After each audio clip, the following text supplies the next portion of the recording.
Mesdames, Messieurs, bonsoir et bienvenue à ce rendez-vous hebdomadaire où nous prenons le temps d'apporter des solutions de santé aux problèmes que rencontrent des personnes qui sont plongées dans l'extrême pauvreté. Et ceci est faisable grâce bien sûr à vos dons, à vos contributions. Nous avons également pour but d'informer le grand public sur les risques qu'ils encourent autour de maladies, mais aussi de leur permettre de pouvoir avoir un nouveau sourire et du bonheur. Regard social, plus qu'une émission, est une émotion que nous partageons tous les jeudis sur les antennes d'Equinox Télévision. Une fois encore, bonsoir et bienvenue à l'émission.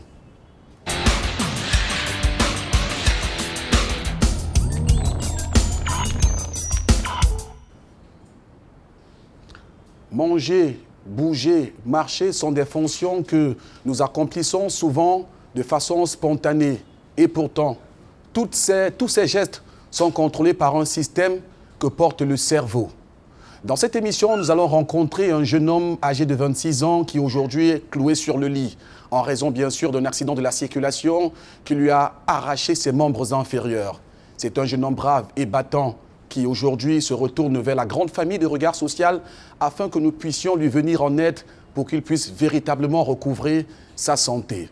Avec nos spécialistes en plateau, nous allons évoquer les mesures par lesquelles on passe avant d'être paralysé et qu'est-ce qui se fait comme traitement au Cameroun pour permettre à ces personnes paraplégiques de pouvoir retrouver bien sûr la fonction de leurs pieds, la motricité de leurs membres. Mais avant, je vous invite dans une immersion du quotidien du jeune Roger Djoko. Roger est un jeune qui est le pilier d'une famille, aujourd'hui une famille qui ne connaît que le désespoir et les pleurs. À travers cet élément, vous en saurez plus. Un élément concordé par l'ensemble des reporters de Regard Social. Les problèmes entre conjoints dans les ménages affectent presque toujours les enfants. Cas de figure ici, à Village, au lieu dit Bel Air, plus précisément au Carrefour Vivre Ensemble. Dans cette partie du 3e arrondissement de Douala, l'histoire du jeune Roger Djoko est de notoriété publique. Elle s'est construite autour de sa gentillesse, son altruisme, mais aussi et surtout de son état de santé dont la séparation de ses parents serait à l'origine. Je suis la mère de Djoko Roger. L'accident s'est passé, je ne sais pas comment expliquer. J'avais un petit problème ici dedans avec mon mari. Comme une femme peut avoir un problème avec son mari. Mon mari est parti à Manjo, il nous a abandonnés comme ça. C'était peut-être le 25 novembre 2021. Quand il est parti comme ça, je suis rentrée du marché. Les enfants m'ont dit que papa a ramassé ses habits partis. Quand il a fêté, quand novembre est passé, décembre est passé, jusqu'à le 25 décembre est passé, son fils l'a appelé. Que papa, il y a quel problème qu'on n'arrange pas? Comment est-ce que tu peux aller fêter jusqu'à Nouvelle An, quand Nouvelle An trouve quelqu'un comme ça? Il doit fêter avec sa famille, même s'il n'y a rien. Même s'il n'y a rien à manger, on sait qu'on fête quand même en famille. Son père n'a rien dit. Son père a dit que je vais rentrer. Il a attendu janvier. 31 décembre, il n'est pas venu. 1er janvier, il n'est pas venu. Nous, on a dormi. Je me suis levée le 3 janvier. Je vois l'enfant est debout. Que maman, je m'en vais chercher mon père.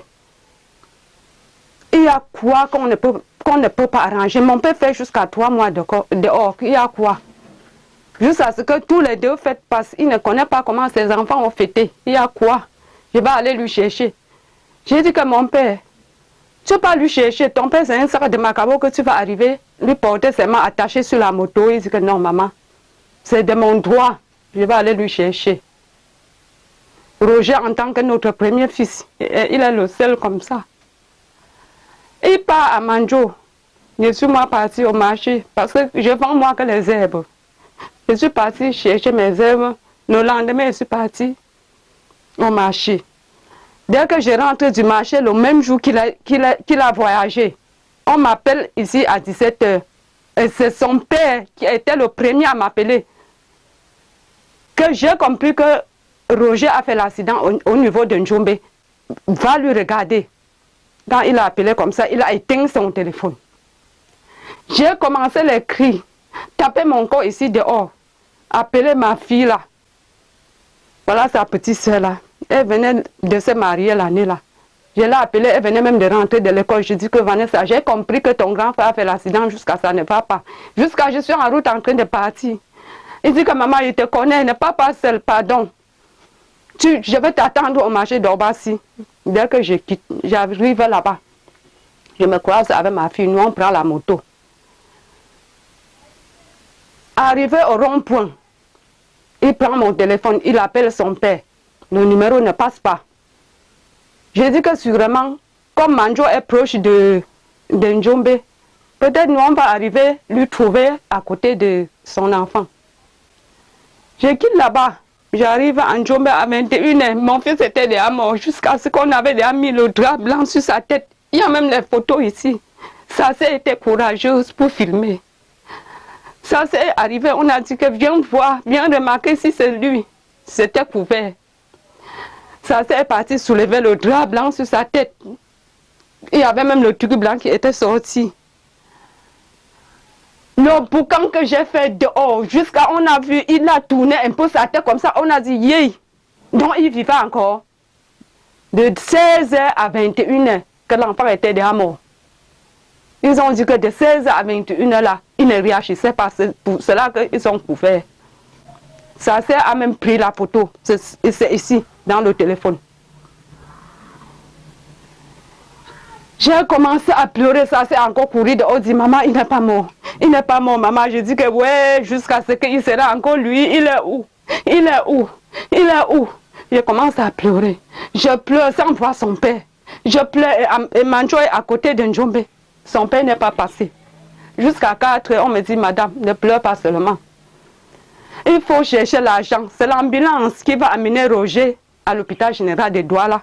S'il peut même arriver. J'ai commencé à pleurer. Je pleure, j'appelle ma famille de haut. J'appelle ma famille partout. On m'a envoyé l'argent. J'ai pris l'ambulance. Moi, c'est Vanessa Djomo, la petite soeur de Roger, sa petite soeur directe. Le soir où Roger fait l'accident, j'étais chez moi. C'est vrai que je venais d'ancrer. Je n'avais même pas encore ouvert ma porte. C'est là où je reçois un appel de ma maman. Je laisse le sac devant la porte. Je prends seulement la moto pour la poursuivre au marché. Nous sommes arrivés sur les lieux même, à l'hôpital, au Mont Coupé de Njombe, aux environs de 22h30. Nous sommes entrés. Bon, puisqu'elle était devant moi et moi je la suivais. Quand elle a vu le drap, couché, couvert sur Roger, elle s'est évanouie. Donc si je n'étais pas derrière elle, c'est que même elle-même peut-être elle n'est plus aujourd'hui. C'est là où je l'arrête par derrière et on l'amène en salle de soins. On lui fait coucher là-bas. Je m'en vais maintenant voir le médecin. Les gens qui ont dormi de garde pour essayer de voir comment on fait avec lui, la situation. Bon, le médecin qui était là ce jour, ils étaient un homme et une femme. Ils m'ont demandé si j'ai vraiment le courage de recevoir la nouvelle. C'est vrai que j'ai été choquée parce que je pensais vraiment que mon grand frère était décédé. Ils m'ont dit, tiens, ton grand frère n'a pas tenu le coup, mais il a eu une fracture au niveau du dos et ça a touché la colonne vertébrale. Si on ne l'amène pas sur ambulance et si on ne l'opère pas à temps, c'est que ton grand frère ne va plus jamais retrouver ses membres. Il va marcher sur la chaise roulante.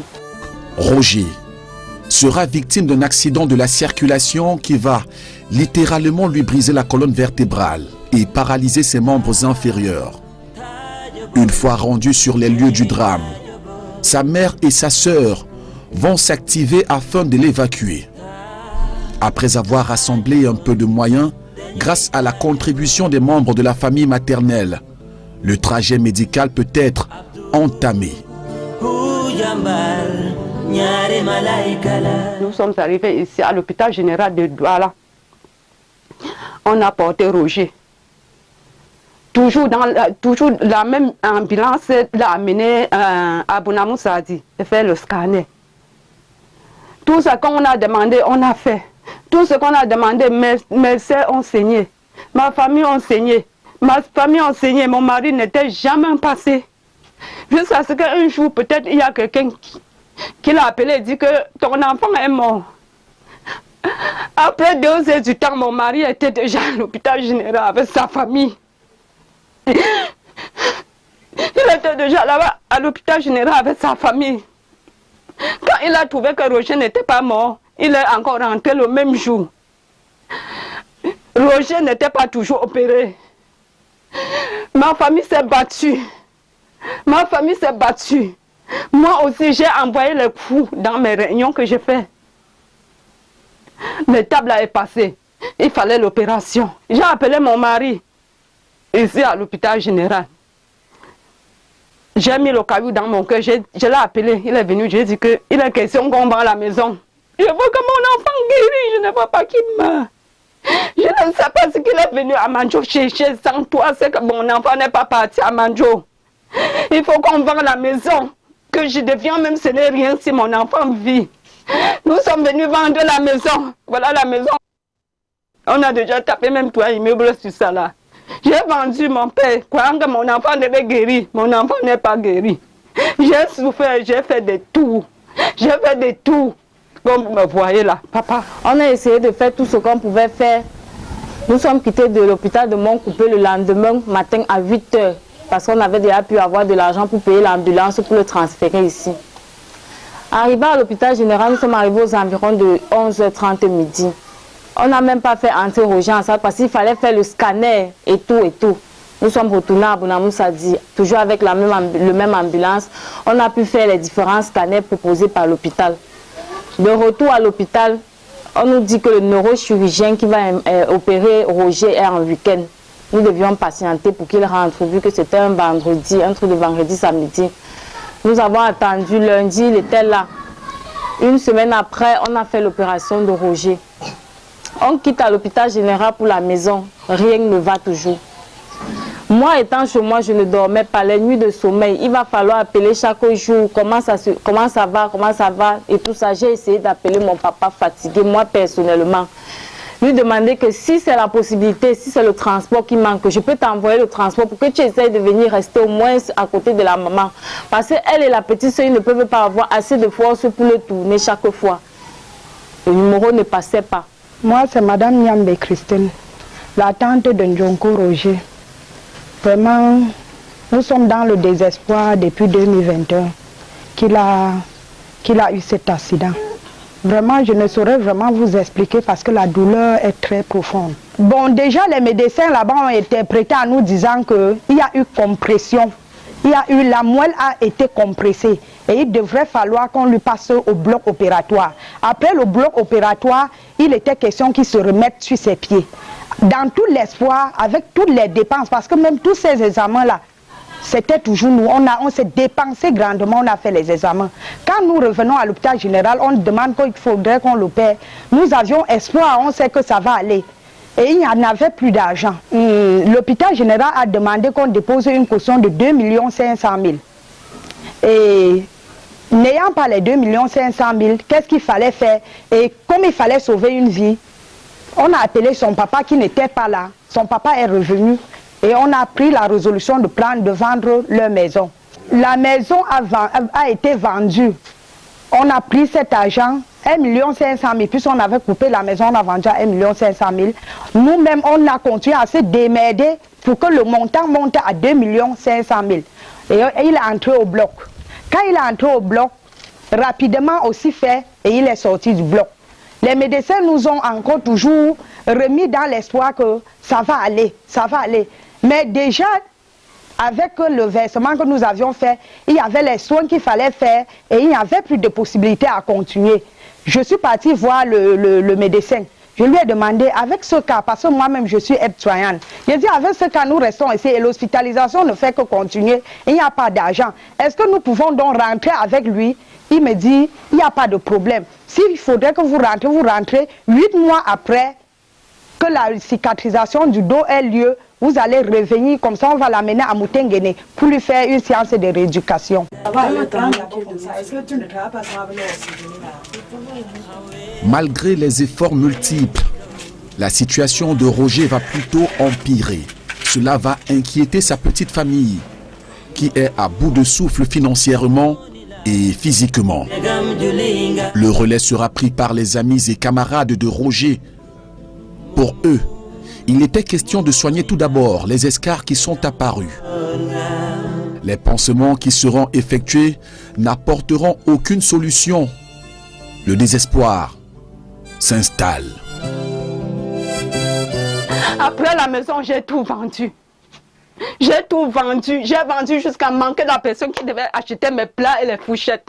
Je suis devenue rien comme ça à cause de mon enfant. Croyant qu'il va guérir, rien. Comme arrivé là-bas, on n'attachait que les couches. On a attaché les couches dans ses fesses. J'ai vu que l'argent de la maison est fini. S'il meurt ici maintenant, on va saisir le corps. Il faut qu'on sorte ça, on part.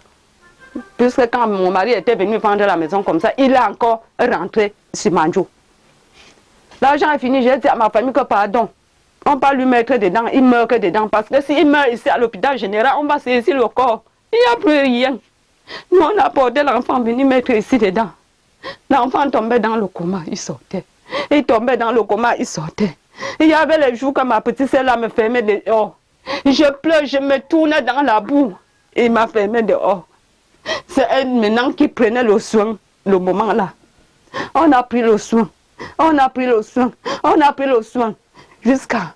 Il est tombé tout dans le coma, sorti. Tombé tout dans le coma, sorti pendant 1 mois. Quand il est revenu un peu. Quand on voulait le soulever, il crie l'opération du dos. Je disais seulement que pardon, comme il est un peu ressuscité, ne lui touchez pas. Ne lui touchez pas, je ne savais pas. Jusqu'en quittant même à l'hôpital général, on nous avait vendu un matelas, que c'est le matelas anti-esca. C'est ça ici. Nous on a acheté ça. J'ai esquivé qu'on ne lui tourne pas. N'importe qui veut tourner, il crie. Je dis que pardon, ne lui tournez pas. Eh, mon enfant est ressuscité, vous voulez qu'il meure encore, ne lui tournez pas. Sans savoir que, comme il est couché comme ça, la blessure va sortir. Un jour, je détache la couche. Comme le moment là, il n'était pas comme ça. Regardez, il avait son poids. Pour lui porter au dos, pour lui porter au lit, me dépassait. J'appelle mon mari que wow, l'enfant est venu à Manjo faire quoi? Te chercher. L'enfant est mort, tu m'as laissé seul. Je ne connais pas porter un grand garçon. Je fais comment? Un grand garçon de 27 ans, je fais comment? Mon mari n'est pas passé. Un jour, sa petite sœur quitte de chez elle pour venir ici. On lui a lavé. Avant de détacher la couche là, on a vu que la blessure était sortie derrière ses fesses. Sa sœur a crié que ça c'est quoi? Nous on a vu que c'est la blessure. Elle s'est tapé le corps, pleurer, pleurer, appeler son père que papa, oh, mon grand frère est tout pourri, oh, mon grand frère est tout pourri. Son père dit que s'il meurt, vous portez le corps, vous venez enterrer. Nous, on a passé la journée là à pleurer comme s'il était mort. Il a maintenant esquivé de se coucher par derrière, se coucher de côté, la blessure est sortie. Il esquivait de se coucher ici, il se couche de ce côté, la blessure est sortie. Il y a 3 blessures sur sa fesse. Il y a derrière et de côté. Il n'y avait plus moyen. Il n'y avait plus comment faire. Ses amis se sont levés maintenant. Chercher un docteur. Venez ici, dit qu'il doit traiter la blessure. Ses amis aussi ont fait. Ses amis ont fait. Voilà même l'autre dehors. Ils ont fait de leur manière. Ça n'a pas donné. Le docteur là a fait même comment les blessures sont montées seulement. Il est parti. Je suis encore quittée. On m'a indiqué un hôpital à l'épicerie de la Dibamba que ça traite la blessure. Je lui porte. J'amène à la Dibamba. Arrivé là-bas, ce n'était même plus le cas de la blessure. Arrivé là-bas, c'est le sang. Il fallait qu'on lui place que le sang chaque jour. Il fallait qu'on demande toujours les poches de sang. Toujours les poches de sang. La blessure ne sèche pas. J'ai fait à la Dibamba 5 mois sans suite. J'ai dit que Seigneur, maintenant je porte. Je ne vais pas mettre chez moi. Il meurt. Un de ces 4 matins, nous constatons déjà en lui nettoyant parce que Roger est sur couche. Il est sur sonde et on lui met les couches parce qu'il fait les selles, il ne comprend pas, il fait les pipis. Il faudrait qu'il y ait toujours les sondes. Et ces sondes sont renouvelables toutes les 2 semaines. Et c'est ce qui a été toujours respecté. Mais un de 4 matins, nous constatons qu'on le soulève et on constate que la blessure, qu'il est tout pourri en bas, les fesses. Et c'est là où ça met une très grande blessure. J'ai commencé à nettoyer ces blessures. Elle était très grande, ça avait pris une très grande surface. Et ce n'était plus à mon niveau. Les amis se sont débattus, ils ont dit, maman, vous aviez déjà beaucoup fait, on peut l'amener dans un autre hôpital. C'est là où on a porté, on nous a indiqué un hôpital sœur qui est de la Dibamba. On a transporté, on a amené là-bas. De retour à la maison, après que les moyens soient épuisés, la famille Njoko va essayer de veiller sur le jeune homme de 26 ans. Les seuls soins administrés sont le nettoyage et le bandage de ses plaies, plus que les bandes collantes sont d'ailleurs le seul matériel médical qui est à la portée de la bourse de la famille, d'où sa profusion sur le chevet du lit et certains endroits de la maison. À chacune des douleurs ressenties par Roger, il lui est administré une dose de Traba et autres antidouleurs.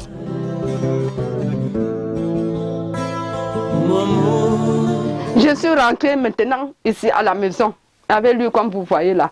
Je suis devenue même docteur comme vous me voyez là. Je suis devenue docteur.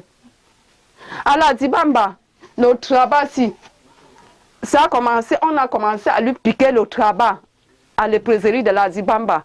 On piquait une injection par semaine. Quand ça commençait, on piquait une injection par semaine. Le médecin m'a dit que madame, il est comme ça, le travail là n'est pas bien. Et prescrit celui en comprimé si. Je suis sortie là-bas, aller venir loin au marché d'Orbassi acheter, rentrer. Il a bu, ça n'a rien donné. Il crie, son souffle veut toujours arrêter. Jusqu'à, j'ai moi commencé toujours le travail. Et le moment là, c'était une injection par semaine. Quand j'ai fait 1 mois, on piquait déjà 2 injections par semaine.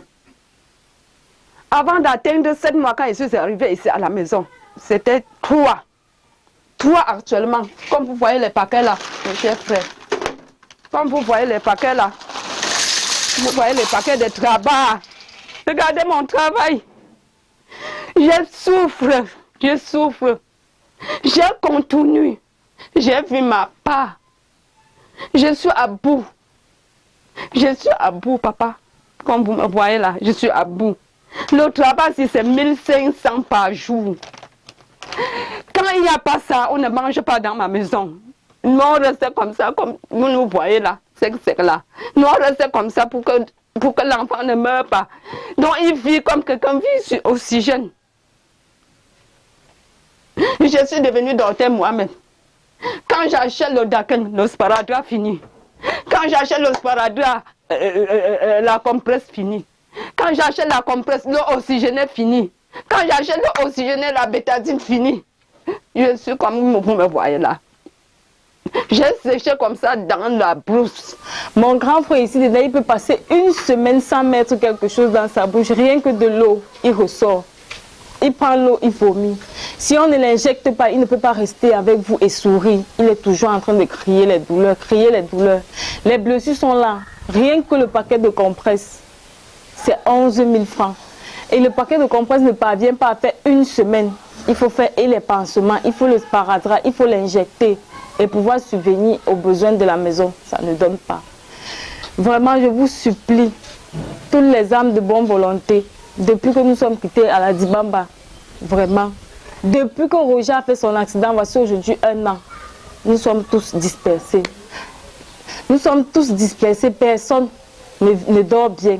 J'ai essayé d'appeler mon papa plusieurs fois, même jusqu'à présent, je l'appelle tous les jours, pour essayer de pleurer, de venir au moins voir la situation.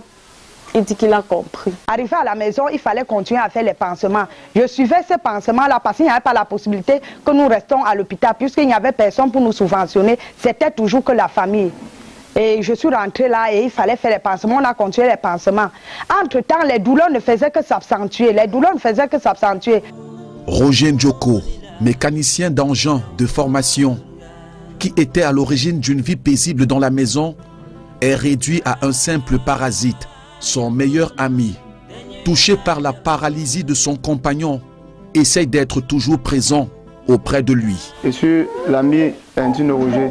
Bon, avant, il n'était pas son ami, avant, il était son petit frère parce que moi, quand je suis arrivé à Douala, il a dit à mes parents que je voulais faire la mécanique. Je suis arrivé au garage. Bon, il a trouvé, il était un grand mécanicien même. Parce que quand je suis arrivé au garage, il était au moins à 6 ans de mécanique. Bon, je suis maintenant venu, il a vu ma manière de me comporter avec lui, il a arrêté mes mains. Il m'a pris comme son frère. Parce qu'avant, il m'a pris comme son frère, son petit frère. Il m'a initié dans le travail. Tous les voies, on faisait ensemble. Comme aujourd'hui, il est petit de corps comme ça, il était gros comme moi. On partait comme ça, on changeait même voie de vitesse ensemble. 2 places, on portait, on mettait en haut de la voiture. Bon, quand je suis arrivé au garage, il m'a pris. Il a mes habitudes. Il a arrêté mes mains. Il m'a initié dans le travail. Il m'a aidé. Comme un grand aide un petit. Les menaces que les enfants rencontrent au garage, que tu dis au garage, quand moi je n'ai pas connu ça dans ma vie parce qu'il m'a beaucoup aidé. Au garage, à midi comme ça, il m'a rationné parce que c'était quelqu'un de bonne foi. On travaillait ensemble. Jusqu'à ce qu'il a eu son accident. Je suis resté un jour. Bon, à la veille qu'il ne voyageait, on a pris un peu ensemble. Il m'a fait comme il devait voyager le matin. Il a dit que, bon, on devait normalement voyager. Il a dit que, bon, il n'avait pas le pouvoir de voyager. Il a voyagé, il est parti. Il a fait l'accident comme ça. Là. Bon, depuis 1 an, 7 mois aujourd'hui, parce qu'il a fait l'accident, un truc comme le 3 janvier 2021. Et, bon, il est là 1 an, 7 mois de maladie, comme vous voulez coucher là. Bon, au garage, chaque fois, quand je passe, je vois une connaissance qu'on a travaillé avec lui, un patron ou quoi. Il dit que bon, depuis qu'on voyait là, il y a mon ami mon ami là, mon patron. Parce qu'il n'est même pas mon patron. Bon, à un niveau, il était mon ami parce que bon, on gagnait un peu le travail aussi ensemble quand j'ai aussi grandi.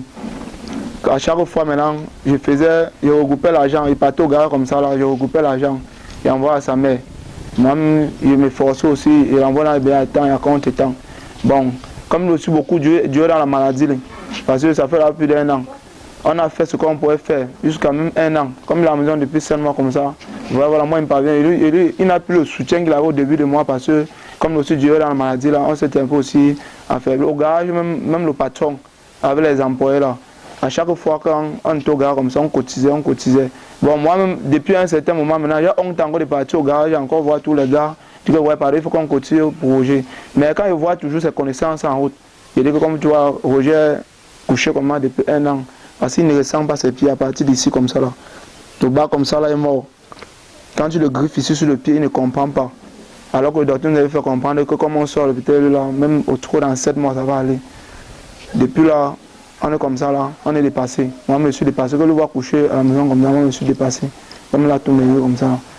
On a beaucoup fait, on a beaucoup voyagé ensemble. On a fait le voyage de travail. On a beaucoup voyagé pour travailler ensemble. Il m'a vraiment beaucoup aidé. Que le voir coucher comme ça, si vous voyez là, il y avait quelque chose pour le soutenir parce qu'il a aussi fait ce qu'il pouvait. Ça n'a pas seulement donné. Roger, pour ses proches et ceux qui le connaissent, est une belle âme. Un personnage singulier qui connaissait le partage. Mais aujourd'hui, ce qu'il peut partager avec nous, c'est son histoire, ses souffrances. Par là, il nous interpelle tous à lui venir en aide. Je vous supplie, tous les âmes de bonne volonté. Je ne connais même plus ce que je vais dire parce que je ne dors pas. Je ne dors pas, je ne connais pas ce que c'est que le bonheur. Parce qu'il faut en même temps regarder Roger, en même temps surveiller ma mère parce que la tension. Chaque moment, elle est toujours en train de pleurer. Elle pleure, elle ne dort pas, elle pleure, elle ne dort pas. Je vous supplie, tous les âmes de bonne volonté, vraiment de nous venir en aide. De nous venir en aide parce que mon grand frère, depuis que il a commencé à travailler, nous on ne manquait de rien. C'est mon grand frère qui a continué à payer mes études jusqu'à ce que j'obtienne le bac. C'est mon grand frère qui s'occupait de nous. Même étant dans mon foyer, mon grand frère m'envoyait souvent le transport et tout pour que je ne sois pas délaissée. Depuis qu'il a fait l'accident, c'est devenu un enfer pour nous. Je vous supplie, femmes de bonne volonté, à tout le monde entier, tous ceux qui suivent l'émission. Ayez pitié de nous et venez nous en aide. Nous sommes à bout. Nous sommes fatigués. Je ne sais même plus ce que nous avons. De souffle. Nous prions les âmes de bonne volonté, des personnes qui nous voient et qui nous écoutent, vraiment de pouvoir mettre la main dans la pâte. Si on peut ramener Roger à l'hôpital pour qu'on refasse l'opération, parce que je ne comprends pas. Si l'opération avait été réussie, c'est que Roger marche sur ses deux pieds. Mais tous les jours, nous constatons qu'il ne fait que détériorer, il ne fait que maigrir, il est devenu les squelettes. Roger qui était une grande force pour nous. Roger qui a apporté le bonheur dans la famille. C'est Roger qui a construit la première maison que la mère est dedans. Et aujourd'hui, cette maison a été vendue. Nous vivons le pire de notre vie. Le pire vraiment de notre vie. Vraiment, nous prions. Nous pleurons vraiment aux personnes qui nous regardent de pouvoir venir vraiment en aide, de nous soutenir. Si cet enfant, on peut encore l'opérer. Parce que nous avions toujours espoir. On sait qu'avec Dieu, tout est possible. Mais c'est avec de l'argent. Nous n'avions plus cet argent. Vraiment, nous vous prions de nous aider. De nous aider, de contribuer pour qu'on reparte avec Roger à l'hôpital général. Que le médecin essaie encore de revoir s'il y a quelque chose à faire. Il respire encore, on croit qu'il y a encore espoir. Vraiment, mais on ne compte que sur vous.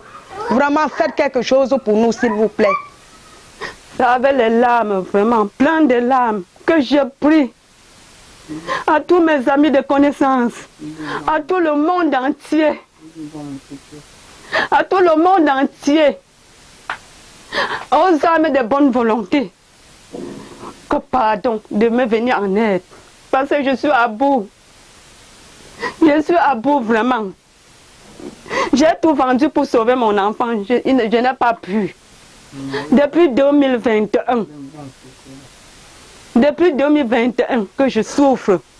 Quand j'ai abandonné mon lit, depuis quand il est couché, je dors toujours avec lui. Je ne dors pas la nuit depuis 2021. 30 minutes, maman, pardon, tourne-moi. Je me lève, je lui tourne. Je me couche juste, le sommeil va entrer, maman, pardon, tourne-moi. Je lui tourne.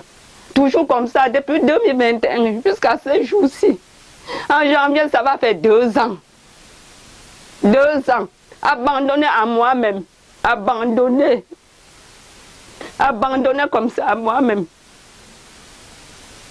Quand il chie, l'enfant qui m'aidait déjà, il me disait déjà que maman prend. Je ne veux pas que tu pars au champ. Fais même 1 semaine à la maison, on n'est pas plus au champ. Je dis oui, mon père. Merci beaucoup. Il est devenu aujourd'hui, je lui soulève, je le tire le caca. Oh papa, oh, je supplie les âmes de bonne volonté de me venir en aide. Je vous en supplie, Seigneur, je vous en supplie. J'ai vendu ma maison, croyant que mon enfant devait guérir. Il n'est pas guéri. J'ai vendu tout chez moi. Je vous assure que j'ai manqué la personne qui devait acheter mes plats et les cuillères. Je suis devenue nulle. Mais mon enfant n'est pas toujours guéri. En partant à Dibamba, j'ai cru que peut-être je devais rentrer avec une bonne suite. Arrivé là-bas, ça m'a déçu. J'ai porté encore venu mettre au lit. Je deviens médecin moi-même, comme vous voyez là. Ça ne donne pas toujours. Regardez son état sur le lit et vous le regardez comme il était. Yeah. Oh, Jésus, prie les âmes de bonne volonté de me venir en aide. Si mon enfant peut marcher un jour même avec la béquille, je demande avec les larmes, c'est parce que je suis à bout. Je suis à bout. Mes chers frères et sœurs, je suis à bout. Regardez aussi depuis 2021 jusqu'à ce jour. Jusqu'à ce jour.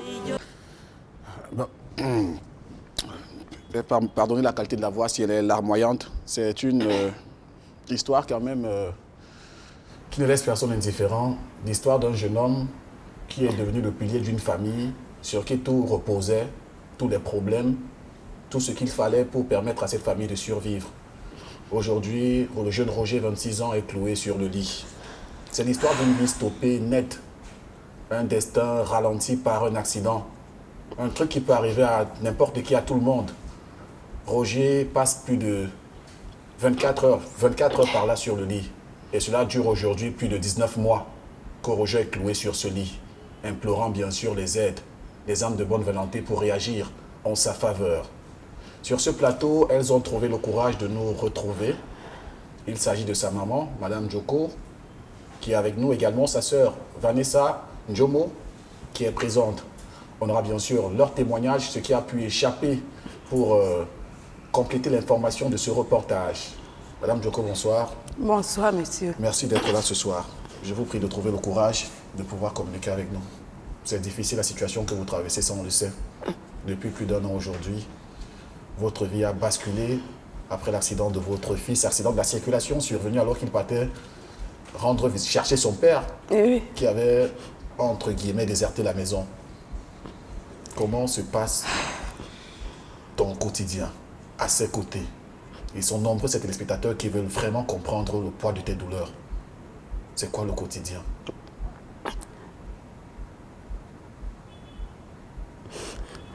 Je veux vraiment prier.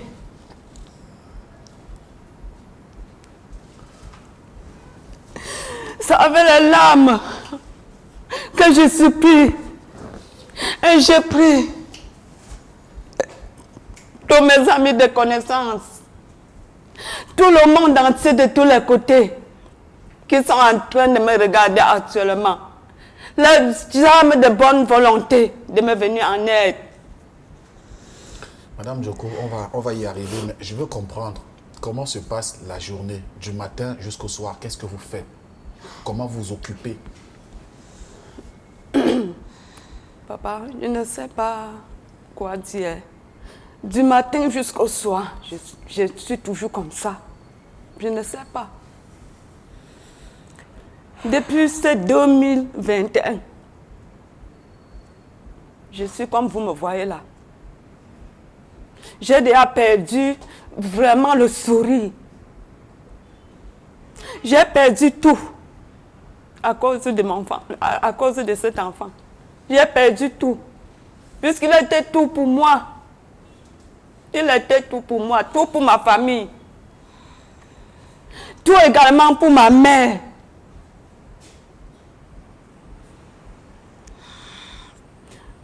Je ne sais plus quoi dire. Je suis débordée, je suis à bout. On vous comprend, bien sûr, on vous comprend. Alors, Vanessa, bonsoir et merci d'être là. Vanessa Njomo, tu es la petite sœur de Roger Djoko. Oui, bonsoir. Merci d'être là. C'est pas facile, c'est vraiment pas évident de pouvoir trouver le courage d'arriver jusqu'ici. Alors, depuis que ton frère est cloué à la maison sur un lit, tu as dû quitter ton foyer pour venir à la rescousse de ta maman, la pauvre qui peine auprès de lui. Qu'est-ce que vous faites continuellement et quotidiennement? Merci encore de nous avoir laissé.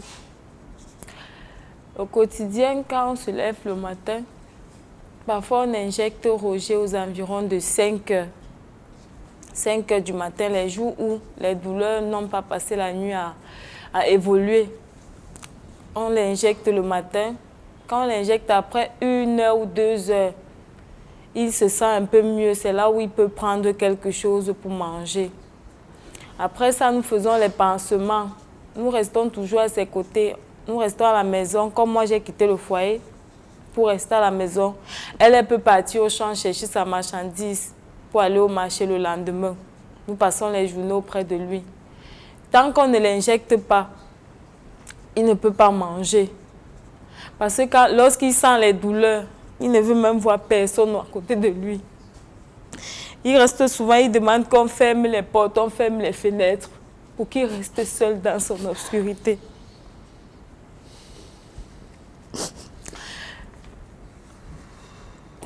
Alors, Madame Djoko, tout à l'heure, votre fille soulignait le fait que vous ayez une petite activité. Quelle est l'activité que vous faites? Qu'est-ce que vous vendez concrètement et combien vous gagnez en moyenne par jour? Quand je quitte le matin, je pars au champ.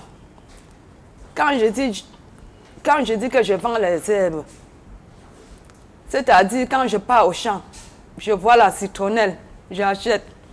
Je vois le ndolé, j'achète. Je vois le poème, j'achète. Je vois même le roi des herbes. Quand j'achète un champ de poème, j'arrive là-bas, je vois même le roi des herbes, j'arrache. C'est ça que je fais. Que je cherche, j'achète comme ça, je rentre chez moi. Le lendemain matin, je pars vendre au marché central. C'est avec ça. C'est avec ça que je fais tout. que j'achète même les trucs là. C'est-à-dire que ça devient dur. Et quand je pars au champ, j'achète comme ça, avec le temps qui est maintenant, avec la pluie, tout ça. Parfois, j'arrive même au marché, je ne vends pas. Je couvre, je rentre. Et des jours que je pars même au champ là comme ça pour acheter. Quand j'arrive parfois au champ, on me demande que, comment va ton enfant là? Je vais commencer à pleurer là-bas avec la personne. Pleurer là-bas avec la personne jusqu'à ce que, même 3 heures du temps, je replie mon sac, je rentre à la maison sans rien chercher. Depuis qu'il a fait l'accident. Je comprends véritablement que l'état de santé de votre enfant vous bouffe aussi votre part de vie. Alors, le papa est au courant bien sûr de ce que traverse, de ce que vit aujourd'hui Roger, sa famille également. Est-ce que la famille du père vous a approché si le père lui n'est plus jamais revenu? Est-ce que sa famille, quelques membres de sa famille vous ont approché pour prendre connaissance ou alors pour venir en aide? La famille du père était venue à l'hôpital une fois. Depuis ce moment jusqu'à aujourd'hui, on ne les a plus jamais vus. Et la fois où la famille était venue, qu'est-ce qu'elle a fait concrètement? Elle a donné une participation, elle a donné sa contribution également pour la santé de Roger? Je n'étais pas là le jour qu'il venait. Parce que puisque j'avais dormi à l'hôpital, j'étais rentrée à la maison pour me débarbouiller un peu et revenir. Je suis revenue quand ils étaient en train de rentrer. Madame Djoko, la relation avec votre mari, le père des enfants, et la famille bien sûr, votre belle famille, comment ça se passe? On vous vient en aide? Est-ce qu'on se soucie du cas de Roger? Papa, ils étaient venus à l'hôpital général depuis qu'on disait qu'on devait l'opérer. Ils sont venus, eux tous, ils ont donné une somme, c'était peut-être de 80 000. Et parti. Depuis ces jours jusqu'à aujourd'hui, personne n'a jamais mis pied. J'ai mis long à la Dibamba, comme j'ai mis là. Personne n'a jamais mis pied. Étant chez moi, même depuis, personne, même demandé. Même personne, d'eux, n'ont jamais demandé. Jusqu'à nos jours. Roger Djoko a subi une opération chirurgicale. Après l'opération, qu'est-ce que les médecins vous ont dit? On vous a rassuré que dans quelques temps, il va pouvoir retrouver la motricité, qu'il va pouvoir remarcher. Est-ce qu'on vous a dit que l'opération s'est bien passée? On vous l'a garanti? Ils nous avaient dit que l'opération a réussi. Mais que après 7 mois, on devait encore rentrer à l'hôpital général pour qu'ils nous envoient à Motengene pour faire la rééducation. Si la blessure ne sort pas entre-temps. Mais arrivé à la maison, avant 3 mois, la blessure était déjà sortie. Et lorsque vous êtes reparti auprès du personnel médical, ils vous ont dit quoi? Lorsque vous leur avez fait comprendre qu'il y a des blessures qui sont apparues sur l'enfant, qu'est-ce qu'on vous a dit? On n'a plus eu l'argent de rentrer encore à l'hôpital général. Quand la blessure est sortie comme ça, nous, on était troublés. On n'était que sur ça. Jusqu'à on a compris que la Dibamba pouvait soigner. Nous, on a porté, amené à la Dibamba. Nous ne sommes plus encore rentrés à l'hôpital général, puisqu'il n'y avait plus les moyens. Madame Djoko, ils sont des millions de téléspectateurs qui vous regardent ce soir. Des personnes susceptibles de pouvoir vous venir en aide, de pouvoir trouver une solution au cas Roger Djoko. Vous allez regarder cette caméra-là et leur adresser votre message afin de susciter en elles, ces personnes, un geste valeureux, un geste qui puisse vous aider, vous et votre famille. Qu'est-ce que vous leur dites en regardant cette caméra-là? Oh, papa. Ce que je peux dire aujourd'hui, je prie vraiment. C'est avec les larmes vraiment de Dieu que je prie. Tous mes amis de connaissance, tout le monde entier de tous les côtés qui sont en train de me regarder en ce jour, tous les âmes de bonne volonté de me venir en aide. Je vous en supplie, mes chers sœurs, mes frères et sœurs, je suis à bout. Je suis à bout. J'ai tout contourné. Je crois que même mes entourages connaissent. Depuis 1 an, 7 mois, je suis comme ça. Je suis en l'air. Je ne dors pas. Quand on se réveille même comme ça, parfois on arrive au marché là, quand on est en train de rire, je reste comme ça. C'est les larmes qui coulent. Quelqu'un dit que ça c'est quoi madame? Je dis que quand je viens au marché comme ça, quelqu'un peut croire que je dors. Je ne dors pas moi la nuit. Quand je me couche, jusqu'à le sommeil veut entrer, mon enfant dit, maman, pardon, tourne-moi. Je tourne sans faire 30 minutes. Quand je veux me coucher, elle dit, maman, pardon, tourne-moi. Je vous assure, je ne dors jamais la nuit. S'il faut même me reposer, c'est que c'est en journée, quand ces petits sœurs sont là. J'ai perdu les espoirs. J'ai tout perdu vraiment depuis l'accident de mon enfant. Encore comme l'homme m'a abandonné sur sa seule. Nous, on avait une grande sœur qui faisait tout. Même elle a fait l'accident jusqu'à on a amputé son pied.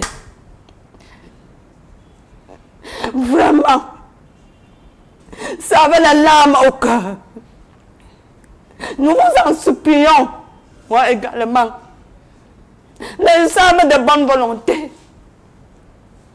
Tout le monde entier qui sont en train de me regarder actuellement. De me venir en aide. Je crois que votre message est passé et qu'elle va trouver bien sûr terrain fertile dans les cœurs pour que ces personnes puissent réagir. D'ailleurs, vous désirez apporter votre contribution, vous désirez voler au secours de ce jeune homme de 26 ans seulement. Vos dons, vos donations sont les bienvenus via bien sûr les canaux téléphoniques qui sont inscrits au bas du petit écran. Vous nous envoyez votre contribution et dites-vous toujours bien que qui donne prête à Dieu. Vanessa, ton petit mot avant qu'on puisse vous libérer. Certainement, tu as un petit message. Je prie tous les âmes de bonne volonté qui regardent cette émission ce soir. Nous venir en aide. Parce que depuis 1 an, 7 mois, nous n'avons plus retrouvé le sourire. Que tout le monde entier, tous les âmes de bonne volonté, ceux qui nous connaissent, même ceux qui ne nous connaissent pas, aient pitié et aidez-nous. Grâce à vous, nous aurons le sourire. Je vous prie, toutes les âmes de bonne volonté, de nous venir en aide.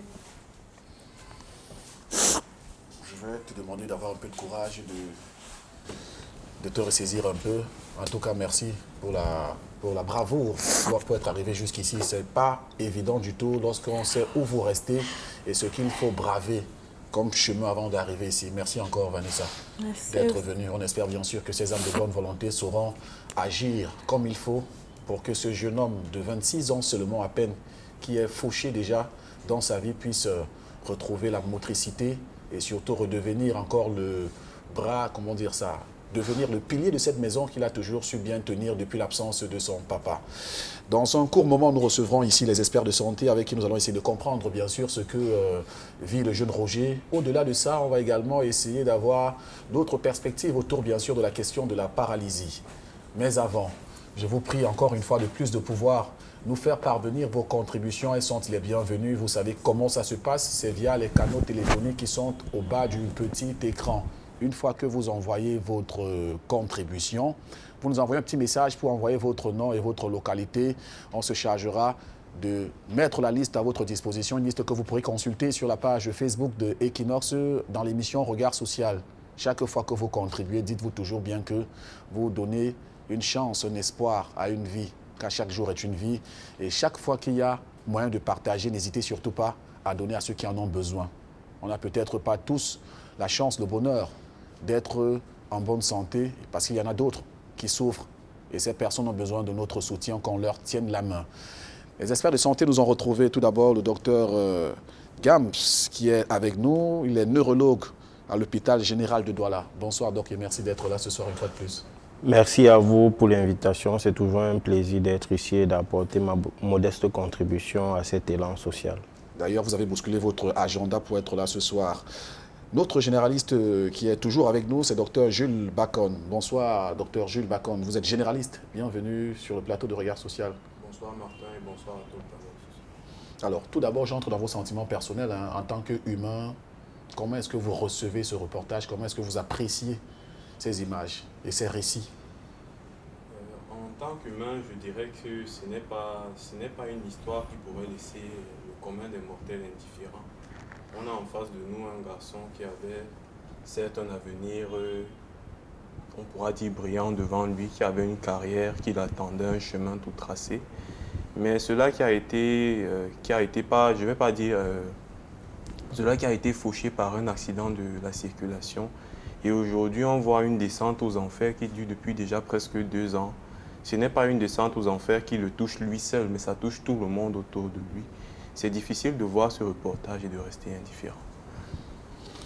Docteur Gams, certainement, votre idée, après ce reportage, après ces témoignages des membres de la famille, comment est-ce que vous ressentez cela? Non, c'est une situation extrêmement difficile, d'autant plus que ce jeune homme était, on va dire en termes simples, le principal contributeur de la famille. C'est lui qui portait les charges, c'est lui qui mettait les bases de futurs investissements et qui se retrouve subitement à l'arrêt, fauché par la maladie, complètement dépendant des autres. C'est extrêmement triste et je pense que tout comme nous, les spectateurs ont certainement été très attristés par cette situation-là, par ce reportage. Alors, vous l'avez justement suivi de bout en bout. Dites-nous, de quoi souffre exactement ce jeune homme? De façon simple, ce jeune homme souffre d'un traumatisme vertébro-médulaire, c'est-à-dire au décours de cet accident, sa colonne vertébrale et la moelle épinière qui est située dans la colonne vertébrale ont été très sérieusement endommagées. Pour faire simple, il faut savoir que la moelle épinière représente un peu le transformateur. Le cerveau, c'est la centrale électrique. La moelle épinière, c'est le transformateur. Et c'est de ce transformateur-là que vont partir les nerfs. Les nerfs sont des câbles électriques qui vont toucher tous les organes. Et donc, lorsque le transformateur est endommagé, il n'y a plus d'électricité. L'information ne passe plus. Et ça n'arrive plus aux nerfs. Et c'est la raison pour laquelle il y a paralysie. C'est la raison pour laquelle il y a perte du contrôle des sphincters, donc du contrôle urinaire, du contrôle anal. On en reparlera justement. Mais revenons voir sur les causes, docteur. Est-ce que pour lui, on sait que c'est traumatique? C'est un traumatisme qui est à l'origine, bien sûr, de ce qu'il vit aujourd'hui. Est-ce que ce sont les seules causes pour une paralysie, pour une paraplégie? Non, effectivement, il y a plusieurs causes de paraplégie. On va parler des causes les plus fréquentes dans notre contexte. Les causes les plus fréquentes en dehors des traumatismes sont les causes infectieuses, notamment la tuberculose qui va donner ce qu'on appelle le mal de Pott, la tuberculose vertébrale qui va donner le mal de Pott, ou encore appelé le mal de Pott. Cette tuberculose vertébrale peut entraîner des compressions de la moelle et donc une paraplégie ou paraparésie si elle est incomplète. Maintenant, il y a d'autres causes comme les causes tumorales, les tumeurs et certains cancers qui ont tendance à se localiser dans les os. On les appelle les cancers ostéophiles. Ces cancers-là vont également entraîner une détérioration de la colonne vertébrale et donc une compression de la moelle épinière. Ça va également entraîner une paraplégie. Il y a les infections ou les inflammations de la moelle en elle-même, sans que la colonne vertébrale ne soit affectée. La moelle en elle-même peut être affectée par une infection ou une inflammation, ça va donner une paraplégie. Et puis on ne peut pas oublier la vieille poliomyélite, qui n'a pas totalement disparu, qui est aussi l'une des causes fréquentes de paraplégie dans notre contexte. Et ce qui semble bizarre dans cette affaire, c'est qu'on parle de dos. Comment est-ce que un mal de dos peut arriver à paralyser les jambes inférieures d'un être? Comment est-ce qu'on y arrive là? Voilà, comme je vous ai expliqué, la moelle épinière est située dans la colonne vertébrale. La colonne vertébrale va du cou jusqu'au bas du dos. Donc, la moelle épinière est située dans la colonne vertébrale. Elle va du cou aussi jusqu'à une petite partie du bas du dos. Le reste, ce sont les nerfs qui sortent de là, qu'on appelle la queue de cheval, à cause de leur forme. Lorsqu'il y a une compression, lorsqu'il y a une maladie qui touche la colonne vertébrale, peu importe le niveau de la colonne vertébrale, ça peut être au niveau du cou, ça peut être au niveau du dos, ça peut être au niveau de la région lombaire, en général que les gens appellent les reins. Ça peut entraîner une compression soit de la moelle épinière en elle-même, soit des racines des nerveuses, donc des nerfs. Et tout cela peut entraîner une paraplégie. Le terme paraplégie signifie paralysie des membres inférieurs. Voilà. Alors, docteur Jules Bacon, après bien sûr le développement de l'expert sur ce plateau, bon, on parle d'incontinence et on parle également de rétention. Pourquoi? Incontinence et rétention. Rétention pour l'urine et puis incontinence lorsqu'il faut aller au petit coin. Comme l'a décrit le spécialiste tout à l'heure, il a décrit cela comme étant un problème nerveux. Et quand cela arrive, l'impulse nerveux va du cerveau vers la périphérie. Ce qui veut dire que quand il y a lésion nerveuse, soit au niveau du cou, soit au niveau du dos, tous les organes en périphérie, ça veut dire si c'est bloqué au milieu, tous les organes par-delà l'occlusion vont manifester un problème. Et généralement, il y a incontinence fécale parce que les selles, il y a un sphincter qui justement est contrôlé, qu'on peut retenir, qui nous permet, nous qui avons l'intégrité nerveuse à cet endroit-là, de pouvoir retenir les selles. Mais maintenant, ne pouvant pas contrôler la motricité de cet endroit-là par la volonté, parce que l'impulse allant du cerveau ne peut pas arriver à cet endroit-là, on va aboutir à une incontinence fécale. Mais maintenant, il y a rétention urinaire, justement parce qu'on a besoin de cet effort-là, justement. La vessie n'est pas vascularisée, n'est pas innervée elle aussi. Ça veut dire que l'impulse va du cerveau et arrive à cet endroit-là que la vessie est pleine. Mais justement, il faut contraction de cet endroit-là pour vider la vessie. Ce qui, justement, l'impulse va du cerveau mais n'arrive pas à cet endroit. C'est pour ça que, justement, dans les signes de cette pathologie-là, on parle de rétention urinaire, mais incontinence fécale. Justement, est-ce qu'il peut avoir, pourquoi il n'y a pas inverse, c'est-à-dire, on ne va pas parler de rétention, mais d'incontinence? Bon, de façon simple, il faut savoir que la perte du contrôle des sphincters urinaires et anal peut se manifester par une rétention ou une incontinence. On peut avoir une rétention ou une incontinence urinaire, on peut avoir une constipation ou une incontinence anale. Les deux peuvent survenir. Ce n'est pas cloisonné. Chez certains patients, on a plutôt une incontinence. Chez d'autres patients, on a une rétention urinaire. Et chez certains patients, on a plutôt une constipation. Et chez d'autres patients, une incontinence anale. C'est le patient qui ne va pas sentir les selles sortir. Voilà. Ou alors, lorsqu'il y a constipation, c'est le patient qui ne peut pas expulser les selles. Et tout cela parce que, en dehors du contrôle de la volonté qui vient du cerveau, le reste du contrôle de nos sphincters, c'est-à-dire pour faire pipi, pour faire les selles, est assuré par la moelle épinière.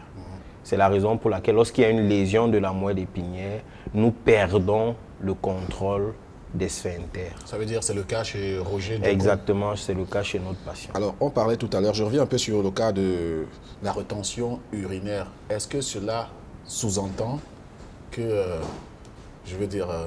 que l'organe de reproduction peut encore jouer le rôle? Je veux dire, en termes très simples, ça veut dire qu'il peut encore avoir des actes sexuels? Il peut passer à l'acte sexuel? Très souvent, lorsqu'on a incontinence urinaire, on a également une atteinte de la fonction érectile chez l'homme et on a la frigidité chez la femme. Donc, le passage à l'acte sexuel reste très compromis chez ces patients-là. Alors, supposons qu'on soit face à un cas de quelqu'un qui vient d'une personne qui vient de faire un accident, qui est victime de paralysie. Qu'est-ce qu'il faut faire? Déjà, il y a des mesures à prendre sur le lieu de l'accident pour protéger la moelle épinière et éviter que, s'il y a eu traumatisme vertébro-médulaire, que ça se dégrade. Et là, il y a des mesures à prendre. Par exemple, mettre un collier cervical, mettre un corset. Il y a une façon de porter le patient. On le porte en bloc pour éviter que... En bloc, c'est-à-dire? C'est-à-dire qu'on doit le tenir à plusieurs endroits du corps et le porter, le déplacer sur la civière en même temps. Pas qu'on va porter d'abord les épaules, après on va porter les pieds. Non, on doit le porter en un bloc pour éviter que la colonne vertébrale ne bouge et s'il y avait compression médulaire, que la compression ne s'accentue. Maintenant, pendant le transport, il faut s'assurer que le patient, la contention est bien, c'est-à-dire que le patient est bien tenu dans sa civière ou sur son lit et qu'il n'y ait pas de mouvement.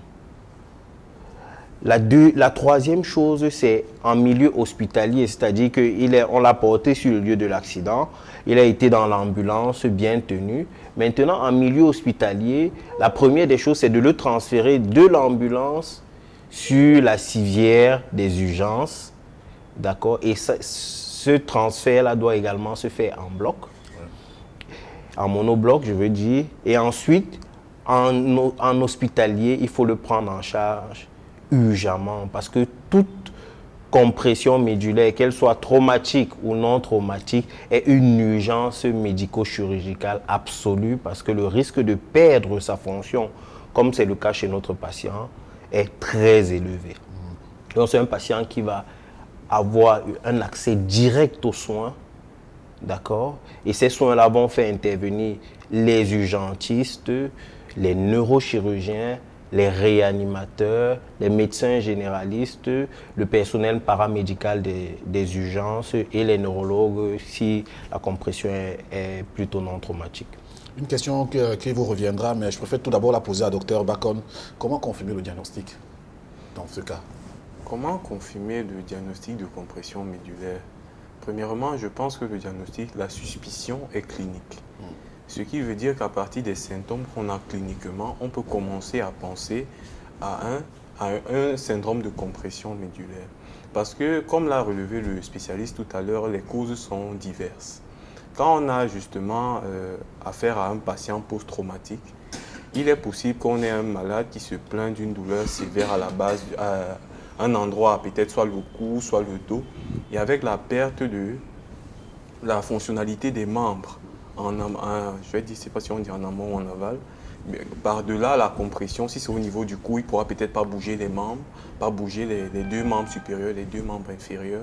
Là déjà, cela va lever dans notre esprit une possibilité de compression médulaire post-traumatique. Mais à part cela, il a parlé également de la cause tumorale. Ce qui veut dire quoi? Les tumeurs se développent généralement de façon assez lente. Ouais. Ce n'est pas un développement qui va se faire en 2 ou en 3 jours. Ce qui va dire qu'on aura des malades qui pourront se plaindre de la perte progressive de la motricité, soit des membres supérieurs, des membres inférieurs, dépendant de l'endroit où il y a compression, qui va peut-être évoluer dans le temps avant peut-être de s'aggraver à un moment donné. Cela peut résulter aussi de peut-être une infection, mais quand on parle d'infection, ça veut dire qu'il y a des signes d'infection. Ça peut être une infection virale qui peut aboutir à une maladie quelconque, peut-être de Guillain-Barré, le spécialiste pourra peut-être développer. Mais en fonction de cela, on a des symptômes spécifiques. Peu importe l'origine, cela lève dans la tête du médecin ou du consultant la possibilité de compression médulaire. Maintenant, à partir de cette suspicion-là, on va se tourner vers des examens vers des examens qui sont plus souvent l'imagerie. L'imagerie, c'est soit un scanner, soit une IRM qu'on fait généralement. Mais dans d'autres contextes, peut-être en périphérie chez nous, où on n'a peut-être pas le moyen d'avoir l'IRM ou le scanner, peut-être on va faire une radio, mais avec injection d'un produit qu'on appelle le contraste. Justement, je me retourne vers le spécialiste. Dr Gams, dites-nous en plus sur comment confirmer le diagnostic. D'accord. La confirmation du diagnostic, au-delà de l'examen clinique qui va nous orienter vers une atteinte de la moelle, la confirmation du diagnostic se fait principalement par l'IRM, l'imagerie par résonance magnétique. C'est l'imagerie de choix, parce que c'est l'examen qui permet de voir la moelle et de voir s'il y a des signes de souffrance de la moelle. À défaut, on peut faire un scanner, surtout quand on est dans un contexte traumatique, ou alors on peut faire à la limite une radiographie de la colonne vertébrale. La radiographie de la colonne vertébrale, parce qu'il faut se dire que dans des coins reculés, par exemple, chez moi à Batouri, il n'y a pas de scanner. Ouais. Donc, il faut bien traiter le patient, il faut le soigner, il faut avoir une suspicion diagnostique, au moins une probabilité diagnostique. Et donc, une radio peut suffire dans certains cas, notamment dans les cas de traumatisme. Mais l'idéal, c'est de faire une imagerie par résonance magnétique parce que ça va nous permettre d'avoir tous les détails sur l'état de la moelle épinière et sur la cause possible de la compression de la moelle épinière. Alors, dans le reportage que nous avons suivi tout à l'heure, il nous a été rapporté que le patient Njoko a connu une opération chirurgicale qui ne se serait pas bien passée, entre guillemets. Comment est-ce que vous comprenez cela? Bon, nous on ne peut pas, je ne peux pas être dans la confidence parce que je n'étais pas là à ce moment donné, à ce moment-là, mais il faut dire que la chirurgie de la colonne vertébrale est une chirurgie très délicate, d'accord, et c'est une chirurgie pas très évidente à faire. Mais on a des chirurgiens qui sont experts et qui parviennent à sauver des patients. Mais il faut aussi dire qu'il y a des cas où c'est difficile. Même avec une chirurgie réussie, les possibilités de récupération restent limitées. Et ça peut se voir ici au Cameroun, mais ça peut se voir dans les pays développés. Toutes les compressions les compressions médulaires, notamment les compressions post-traumatiques, sont des situations extrêmement difficiles où même si on arrive à stabiliser la colonne vertébrale, si les dégâts sont trop importants, les chances de récupération sont extrêmement minces. Surtout s'il y a une lésion à la moelle épinière. Surtout si la lésion de la moelle épinière est très importante ou bien elle est complète. À ce moment-là, les chances de récupération sont extrêmement minces. Alors, que risque ce patient, à l'absence bien sûr de traitement? Le patient est déjà en train de présenter ce qu'il risque. Il présente déjà les complications. L'une des premières complications qu'on a pu voir et qui est très évidente, c'est la survenue des escarres. Voilà, au-delà du fait qu'il ne peut pas se mobiliser. Il faut dire que les escarres surviennent lorsque un patient est alité et que les saillies osseuses, les saillies de son corps reposent sur le plan du lit pendant longtemps. Ça entraîne une sorte de perte d'oxygénation au niveau des tissus de la peau et ça entraîne donc des lésions de la peau qui vont évoluer vers des plaies qui peuvent être très importantes. Et ces plaies-là vont favoriser non seulement les infections à répétition, la perte de liquide et de protéines. On voit que notre patient est extrêmement dénutri, il est tout mince alors que tous les témoignages affirment qu'il était très costaud avant. Donc, et ça peut favoriser l'anémie parce que c'est une plaie et ça saigne. Ouais. Donc le patient peut se retrouver avec une baisse du taux d'hémoglobine qui peut aggraver son cas. Mais il y a d'autres complications, notamment les infections pulmonaires. Le patient qui est alité aura des difficultés à faire ressortir les sécrétions pulmonaires et il pourra développer ce qu'on appelle des pneumonies de stase, c'est-à-dire à cause de l'alitement, il développe une infection pulmonaire. Il est prompt à développer les infections urinaires. Les infections urinaires, d'autant plus que c'est un patient qui est sous sonde urinaire à demeure, c'est-à-dire que pour que les urines sortent chez lui, il doit avoir sa sonde en permanence. Et on sait que la sonde, c'est un corps étranger, et ce corps étranger-là peut favoriser le développement des germes. Mais il est aussi prompt à développer ce qu'on appelle une thrombose veineuse profonde, c'est-à-dire du sang qui se coagule dans les veines des pieds. Du fait de l'alitement. Ah, d'accord. Du fait de l'alitement, on sait très bien que si vous vous blessez là, vous déposez le sang au sol, il va se coaguler. Donc à cause du fait de l'immobilité, le sang va s'accumuler et se coaguler. Et ce sang-là coagulé, ces caillots de sang-là peuvent se déplacer, partir des veines, traverser le cœur pour se loger dans les poumons et donner ce qu'on appelle une embolie pulmonaire, qui est une situation très souvent fatale. Donc c'est un patient qui est vraiment à risque de faire des complications, notamment des complications de l'alitement. D'accord. Vous avez évoqué tout à l'heure les escarres. Avant de revenir sur un autre aspect, sur un autre trouble comportemental que le jeune Roger connaît, je préfère d'abord qu'on entre dans les escarres, puisqu'on l'a évoqué tout à l'heure avec le neurologue. Les escarres se traitent comment? Parce que tout à l'heure, la famille a dit, on est parti à la Dibamba, au centre, à la léproserie, je crois. On a essayé d'autres médecins pour essayer de soigner ces escarres. Malheureusement, on n'a pas pu repousser ces blessures. Comment est-ce qu'on traite les escarres? Comment traiter les escarres? Les escarres, comme l'a décrit le spécialiste tout à l'heure, ça arrive dans des endroits où il y a des saillies osseuses qui justement empêchent la perfusion sanguine de certaines régions de la peau. Cela maintenant crée des plaies qui évoluent au fur et à mesure. Maintenant, cet endroit-là, il faut commencer par insister sur comment prévenir les escarres. Parce que si on traite un escarre, mais on ne retire pas quelle est sa cause. En fait, c'est comme retirer, je dirais, une bassine d'eau au Vouri ou à la Sanaga. C'est comme prêcher dans le désert. Parce qu'en fait, il faut insister aussi sur comment réussir à mobiliser le malade. Parce que quand on parle de prévenir les escarres, on parle de mobiliser le malade, changer les positions, au moins une fois toutes les 2 heures. Et il doit être sur une surface qui n'est pas totalement rigide. Tout à l'heure, quand la mère a tapé le lit dans le reportage, je n'ai pas été à la maison, mais pour moi, je ne sais pas ce qu'elle a appelé lit orthopédique, mais ça m'a l'air assez solide. Et déjà, sur cet endroit-là où l'os compresse la peau et il y a hypoperfusion à cet endroit-là, il est continuellement posé même sur ces plaies-là. Ce qui fait que les plaies continuent de se creuser parce que la perfusion des tissus vers la périphérie n'est justement pas assez bonne parce que l'os à l'intérieur presse sur cette zone-là. Donc justement, il faut commencer par mobiliser le malade. Mobiliser le malade, changer les positions, même sur le lit. L'enlever de là, le poser sur une chaise dehors si possible. Changer de position, le mettre sur un côté puis sur un autre. Avant de revenir sur comment on traite les escarres. Traiter les escarres, ça va du traitement médical au traitement chirurgical. Si on me permet de développer, je dirais que le traitement médical, on va au niveau des pansements. Les pansements, il y a plusieurs types de pansements qu'on fait.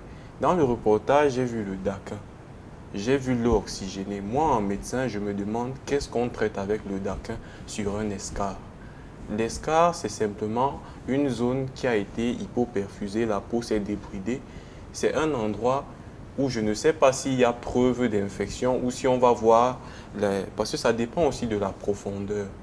Qu'on me permet de revenir en disant que le traitement des escarres dépend de la profondeur. Parce que soit ça affecte seulement l'épiderme dehors, soit ça peut aller jusqu'au niveau des os à l'intérieur. Ça veut dire que jusqu'au niveau où nous sommes actuellement, il est possible que ça se creuse davantage. Et le traitement est différent. Quand ça touche seulement la peau, quelques pansements, des pansements humides principalement, permettent généralement, après le changement de position, permettent souvent d'apporter un meilleur résultat, surtout quand on essaye de compenser la déshydratation, la dénutrition et la déshydratation du malade. Essayer de compenser par un apport suffisant en protéines et un apport suffisant en liquide parce que c'est suffisamment perdu par ces zones-là. Et également, non seulement ça, on parle aussi d'un traitement chirurgical. Parce que quand on parle de pansement, c'est pansement humide généralement. Mais ces substances qu'on utilise à cet endroit-là, le daquin, l'eau oxygénée, sont suffisamment agressifs. Comment on peut vouloir que la peau pousse à un endroit si on utilise des substances assez agressives? Ça veut dire qu'au contraire, on veut que la peau pousse, mais à chaque fois qu'il y a des germes poussés, on utilise quelque chose de suffisamment agressif qui vient et agresse la peau qui est en train de pousser à un endroit en particulier.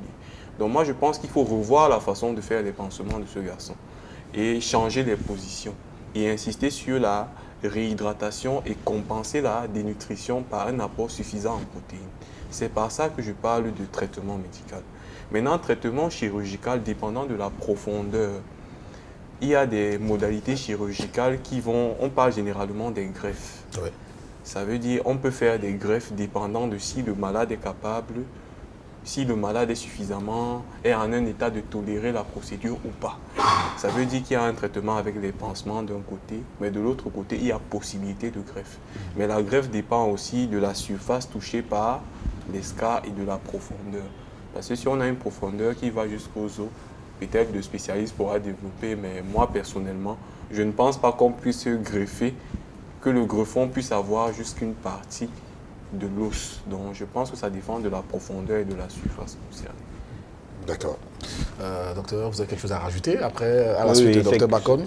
Même quand les escarres sont très profonds, je crois que les chirurgiens ont développé des techniques qui permettent d'utiliser un lambeau musculaire pour couvrir avec le muscle et ensuite avec un muscle qui a un apport en sang, donc un muscle vascularisé, et ensuite lorsque le muscle prend bien, lorsque ça prend bien le lambeau, ils font donc la greffe de peau au-dessus du lambeau.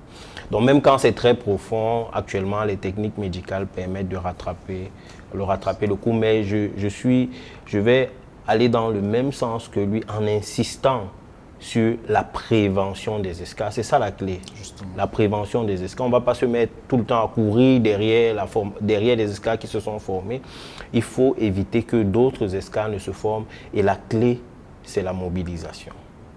C'est la mobilisation. Certes, ça a un impact parce que ça va nécessiter la présence humaine, une présence humaine importante. Oui. Mais c'est la clé pour éviter les escars. Et c'est également la clé pour éviter d'autres complications. En termes de prévention, tout à l'heure, la maman disait qu'on leur a vendu un matelas anti-escar. Qu'est-ce qui s'est passé bien après? Oui, le matelas anti-escar n'est qu'un moyen, mais il ne remplace aucunement la mobilisation. Il ne prévient non plus. Je veux dire, le matelas anti-escar apporte un plus par rapport au matelas classique. Mais c'est pas, si le patient reste longtemps dessus, il va aussi développer des escars. La clé, c'est la mobilisation. D'accord? La clé, c'est la mobilisation. Donc, le matelas anti-escar, c'est la cerise sur le gâteau. Mais le gâteau en lui-même, c'est la mobilisation. Il faudrait tourner le patient combien de temps par toutes les positions. Il faudrait mobiliser le patient au minimum toutes les 2 heures. Donc, on doit lui changer de position au minimum toutes les 2 heures. Alors, il y a une question qui est sortie de votre réponse tout à l'heure, bien avant que je lui passe la parole. Le jeune Roger connaît des troubles de respiration. Qu'est-ce qui explique ça? Est-ce que c'est dû au tabac qu'il boit pour passer ses douleurs? C'est dû à quoi, le fait qu'il connaisse des troubles de la respiration? D'accord. Les difficultés respiratoires peuvent être liées directement à sa maladie, c'est-à-dire le traumatisme vertébro-médulaire, l'atteinte de la moelle. Si c'est une atteinte qui est située un peu haute, on peut avoir une paralysie des muscles respiratoires. Mais ça peut aussi être lié aux complications. Comme on l'a dit plus tôt, c'est un patient qui est prompt à développer les infections pulmonaires. Et à ce moment-là, il va développer également des troubles respiratoires. D'accord. Il y a également un autre aspect qui a été évoqué, il s'agit du coma. De temps en temps, il entrait en coma, il revenait. La maman le disait tout à l'heure. Est-ce que ça fait partie des symptômes? Bon, le coma en lui-même ne fait pas partie de l'atteinte du syndrome de compression de la moelle épinière. Maintenant, il y a d'autres facteurs, comme on voit chez notre patient. C'est un patient extrêmement dénutri, voilà, qui peut favoriser des perturbations de la fonction cérébrale. C'est un patient qui probablement doit être anémié. Tout ça perturbe la fonction cérébrale.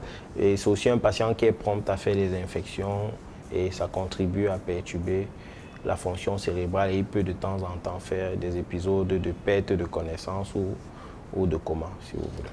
Juste rappeler aux personnes qui nous prennent à l'instant que vous êtes dans le programme Regard Social, c'est bien sûr l'élan du cœur qui est mis ici en exergue.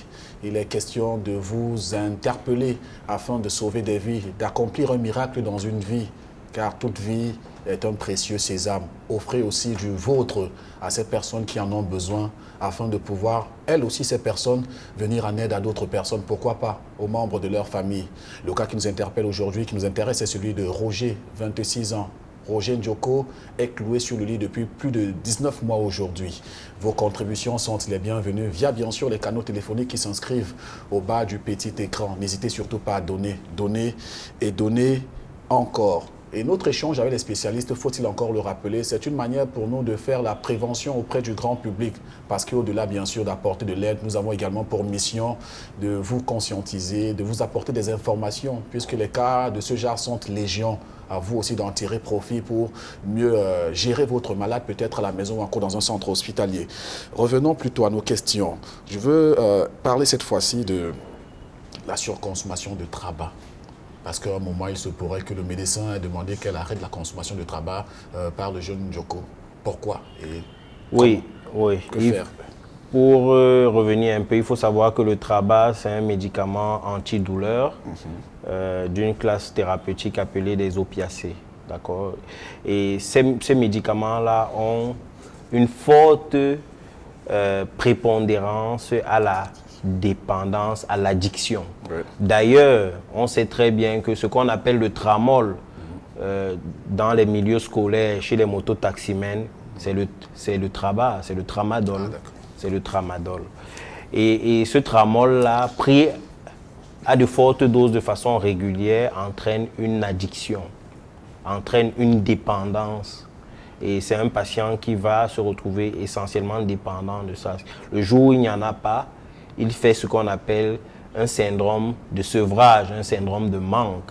C'est certainement la raison pour laquelle le médecin qu'il a vu a décidé d'interrompre d'abord la prise de ce tabac-là, qui en injection a quand même de fortes doses, et a privilégié le tabac par voie orale, qui est plutôt le tramadol par voie orale, qui est plutôt à des petites doses actuellement. Donc le risque avec le tabac, le risque majeur avec le tabac, c'est l'addiction. Lorsqu'on prend d'autres antidouleurs qui ne passent pas la douleur, on ne devrait pas se référer à quelque chose d'un peu plus fort pour avoir un peu de quiétude, de sérénité à la maison? Oui, bon, il faut le dire, si on n'a pas le choix, mais tout dépend. Parce qu'en dehors du tabac, en dehors du tramadol, je vais insister sur qui est la dénomination chimique, celle qu'on utilise le plus. En dehors du tramadol, il y a d'autres antidouleurs qui sont du même palier, du même niveau d'efficacité et qui ne sont pas de la même classe que le tramadol et donc avec moins d'effets de dépendance. Donc on peut utiliser ces antidouleurs-là. Et lorsque le tabac, par exemple, s'il ne marche pas, si on arrive au niveau où le tabac ne suffit pas, voilà, il y a d'autres molécules, notamment la morphine, etc. Mais la morphine, c'est uniquement sous prescription médicale avec une surveillance étroite. Voilà, donc on pense qu'on ne va pas arriver à ce niveau-là. On peut essayer d'autres antidouleurs. On peut essayer même des combinaisons d'antidouleurs pour éviter que le patient ne se retrouve en addiction et complètement dépendant d'une molécule particulière. Je pense que ça, c'est bon à savoir. Alors, docteur Bakone Jules, peut-on mourir des suites des escarres? Peut-on mourir des suites des escarres? Je ne pense pas que la question, je vais y répondre de cette façon. Mais des complications des escarres peuvent résulter la mort d'un malade. Parce qu'on a dit les escarres, si on revient sur la définition, la base, qu'est-ce qu'un escarre? Ça veut dire la peau à un endroit où il y a une prominence osseuse.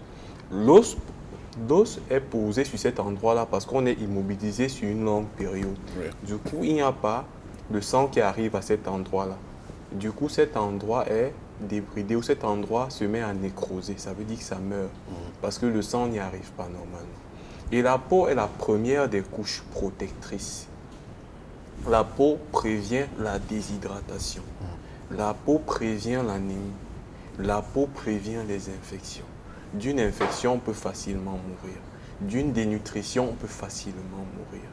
D'une déshydratation, on peut facilement mourir. Et quelqu'un avec un problème de ce genre qui a duré aussi longtemps, il faudrait également, je ne sais pas, mais dans la prise en charge, peut-être dans votre questionnaire, vous y avez pensé, qu'on ne me permet pas de venir avant le temps, mais dans la prise en charge, il faudrait que dans les examens, qu'on pense également à faire un bilan rénal parce qu'une hypovolémie continue, ça a un impact conséquent sur la fonction rénale. Une hypovolémie, déshydratation, une anémie. Une hypovolémie, une déshydratation, une anémie, la fonction rénale est certainement déjà aussi affectée.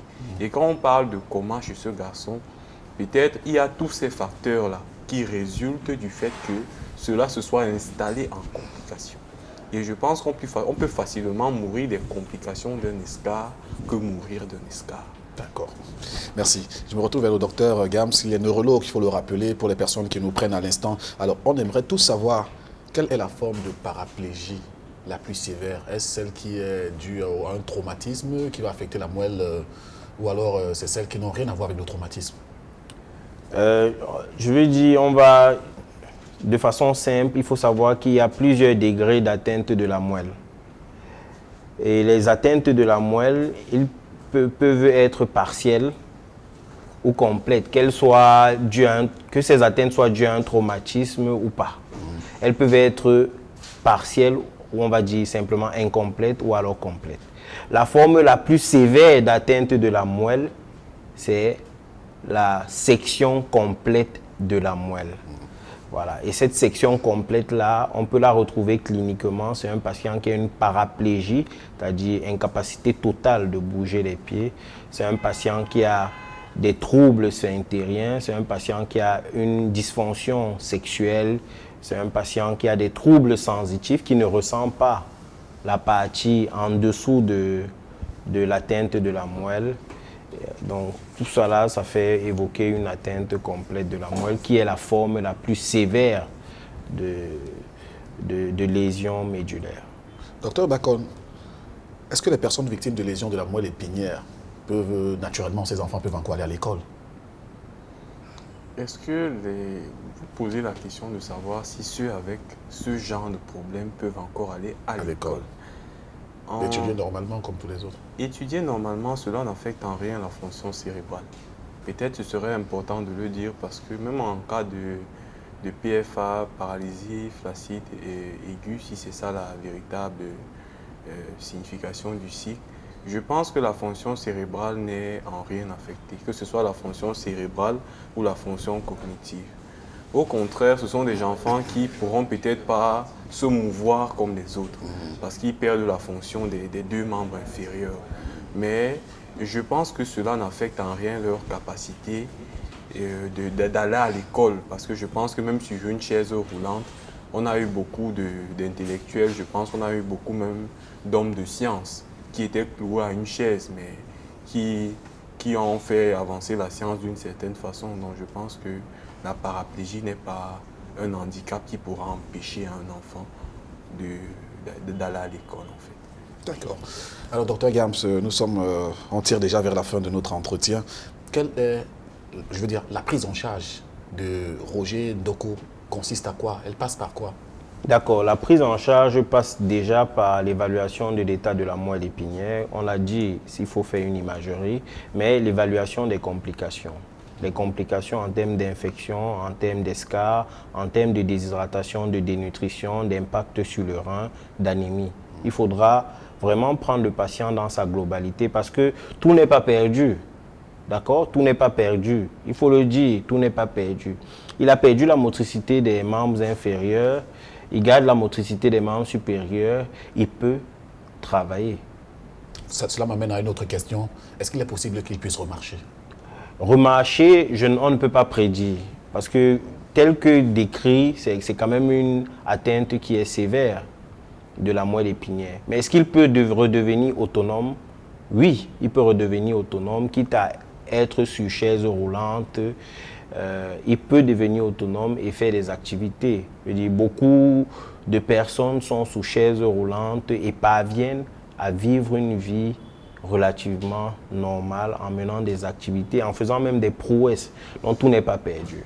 Mais par contre, il faut que Roger soit très vite pris en charge pour gérer tout ce qu'il a comme complications et comme comorbidités qui sont en train de l'enfoncer en fait, qui sont en train de l'enfoncer et l'empêchent de retrouver confiance en lui et de retrouver l'espoir d'être autonome.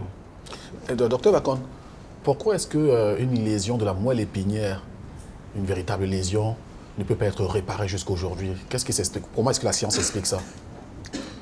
Je pense que du point de vue scientifique, on peut simplement répondre à cette question en disant que la régénération nerveuse n'est peut-être pas encore, la science n'a pas encore prouvé suffisamment qu'on puisse réparer un nerf de la façon avec laquelle on puisse réparer une simple lacération cutanée et avoir le même résultat le lendemain.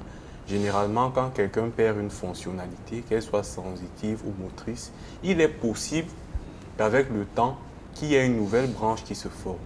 Mais justement, du point de vue de la science, je vais me baser sur ma petite expérience à moi. Peut-être le spécialiste aura un mot à ajouter, mais je ne pense pas que les nerfs soient quelque chose qu'une fois perdu, soit possible de retrouver totalement.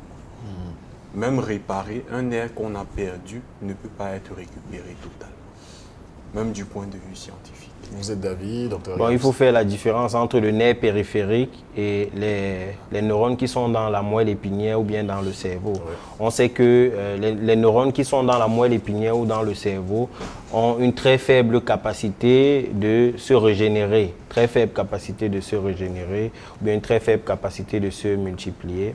Et donc, toute lésion qui va intéresser soit le cerveau, soit la moelle épinière, la récupération sera difficile parce que ces neurones-là n'ont pas la capacité de se régénérer, comme par exemple lorsqu'on a une plaie sur la peau, on peut faire une suture et la peau et les cellules de la peau se régénèrent. Mais les avancées de la science utilisent maintenant des techniques qu'on appelle les cellules souches, mais pour le moment, les résultats ne sont pas suffisamment probants pour pouvoir les généraliser à la population.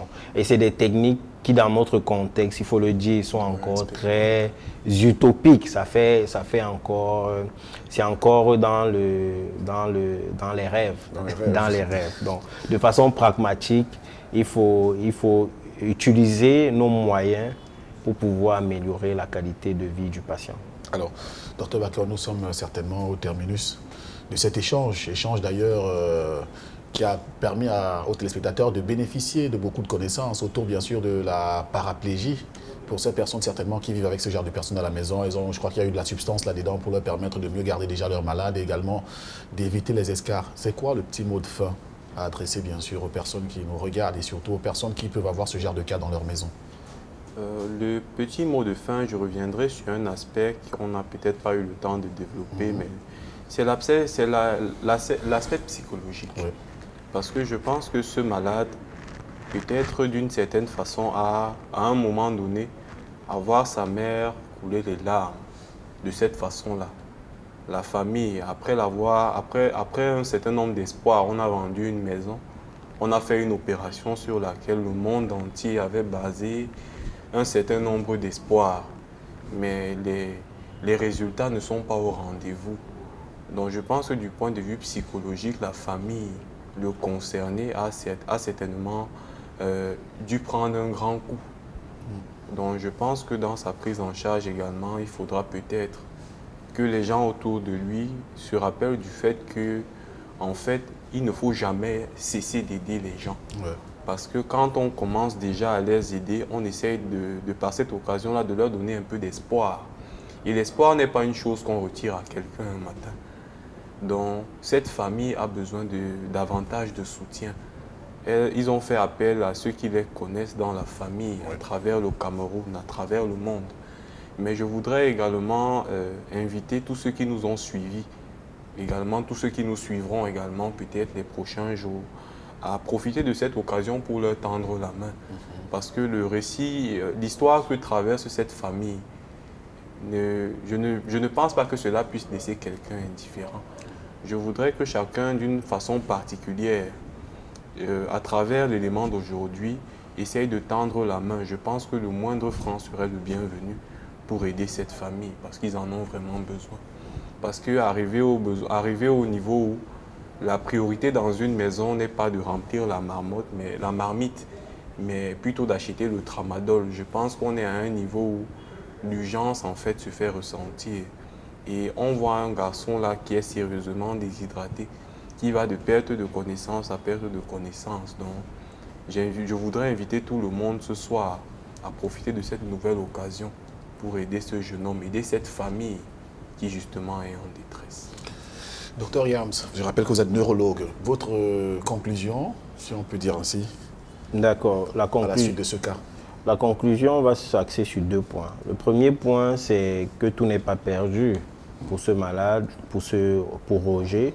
Il y a énormément de choses qu'on peut faire pour améliorer son cas et pour le rendre plus autonome et donc plus utile à sa famille et à la société. C'est la raison pour laquelle il faut aider. Et tous ceux qui nous ont suivis ce soir ont vu l'immense tristesse et l'immense pauvreté dans laquelle se retrouve cette famille démunie à cause de ce cas qui est très difficile, très difficile. Mais le deuxième point, c'est revenir sur la cause de son traumatisme vertébro-médulaire qui est l'accident de la voie publique. Il faut insister sur le fait que l'accident de la voie publique, on peut prévenir l'accident de la voie publique en étant prudent, en portant un casque. Il faut faire très attention et respecter les réglementations de la route. C'est fondamental parce que nous sommes dans un pays où il y a énormément d'accidents de la voie publique et donc énormément de patients avec ce genre de situation, avec des paraplégies post-traumatiques. Il faut insister quand même et sensibiliser les populations sur les risques liés aux accidents de la voie publique. Et enfin, dire à tous ceux qui nous ont suivis, c'est l'occasion ou jamais de contribuer à aider cette famille à sortir du gouffre dans lequel la maladie de Roger les a plongés et de leur redonner espoir parce que tant que Roger a un souffle de vie, tant que Roger peut ouvrir les yeux, il y a possibilité de l'améliorer. Et cette amélioration-là passe par le soutien de tout le monde. Merci, Dr Gams. Vous êtes neurologue à l'hôpital général de Douala. Juste rappeler que les contributions sont les bienvenues. Ça se fait bien sûr via les canaux téléphoniques au bas du petit écran. Vous êtes certainement une personne qui désire bénéficier des bienfaits de regard social. Vous nous envoyez tout simplement votre dossier, vous le composez. Il s'agit de nous envoyer une photo de votre malade, de nous envoyer votre carnet médical, votre dossier médical que vous faites parvenir bien sûr à la direction de regard social. Vous allez rencontrer Madame Tembe au rez-de-chaussée et vous lui remettez votre dossier. C'est une partie qui n'est pas monnayable. On ne reçoit pas d'argent pour vos dossiers. On ne paye pas pour être aidé. Donc, si vous avez des cas à nous faire parvenir, n'hésitez pas à envoyer-les nous. Et soyez surtout patients, car nous sommes, nous sommes sollicités par presque tout le Cameroun. Donc, il y a des cas qui nous arrivent tous les jours, de Garoua, Marois, qui nous viennent même jusque du Gabon, de la Côte d'Ivoire. Prenez votre mal en patience, nous viendrons à vous. Dans un court moment, nous recevrons sur ce plateau Dame Tembe pour nous faire le point des contributions sur le cas de la semaine passée. Un cas d'ailleurs qui a également ému plus d'une personne. Je vous invite à visiter ce patient de la semaine passée ou encore à revisiter pour d'autres l'histoire de ce patient de la semaine passée. Et puis on revient pour débriefer avec Dame Tembe. A tout de suite. PK17, première entrée université. Nous sommes à Douala, dans son 5e arrondissement. Nous sommes à la rencontre d'Emmanuel que voici, âgé de 26 ans. Ce jeune homme est un véritable guerrier qui combat son handicap. Pour lui, tout a basculé dans sa vie après son accident de la circulation. Pourtant, ce brave garçon était déterminé à vivre sa vie avec ce que lui proposaient ses capacités. Je m'appelle Emmanuel Hogbenden. J'ai 26 ans. Je suis issu d'une famille pauvre de père. C'est ma mère qui vit et elle est pauvre, elle est au village. J'ai eu un accident, il y a de cela, un accident de moto, il y a de cela 9 ans. Avant cet accident, je faisais une formation professionnelle de l'agriculture, l'élevage, de la pisciculture. Un mardi, le 17 février 2014, on m'avait envoyé un stage professionnel chez un référent qui faisait dans le palmier à huile. Nous avons emprunté, nous étions au nombre de 3, nous avons emprunté une moto qui était en parfait état. Avec les routes enclavées au niveau du village, en descendant la colline, la moto a perdu ses freins. Nous sommes tombés dans le caniveau. Les deux autres n'ont rien eu de grave. Moi, étant sur la moto, j'ai eu un choc au niveau du genou, une fracture interne, sans blessure, sans écorchure.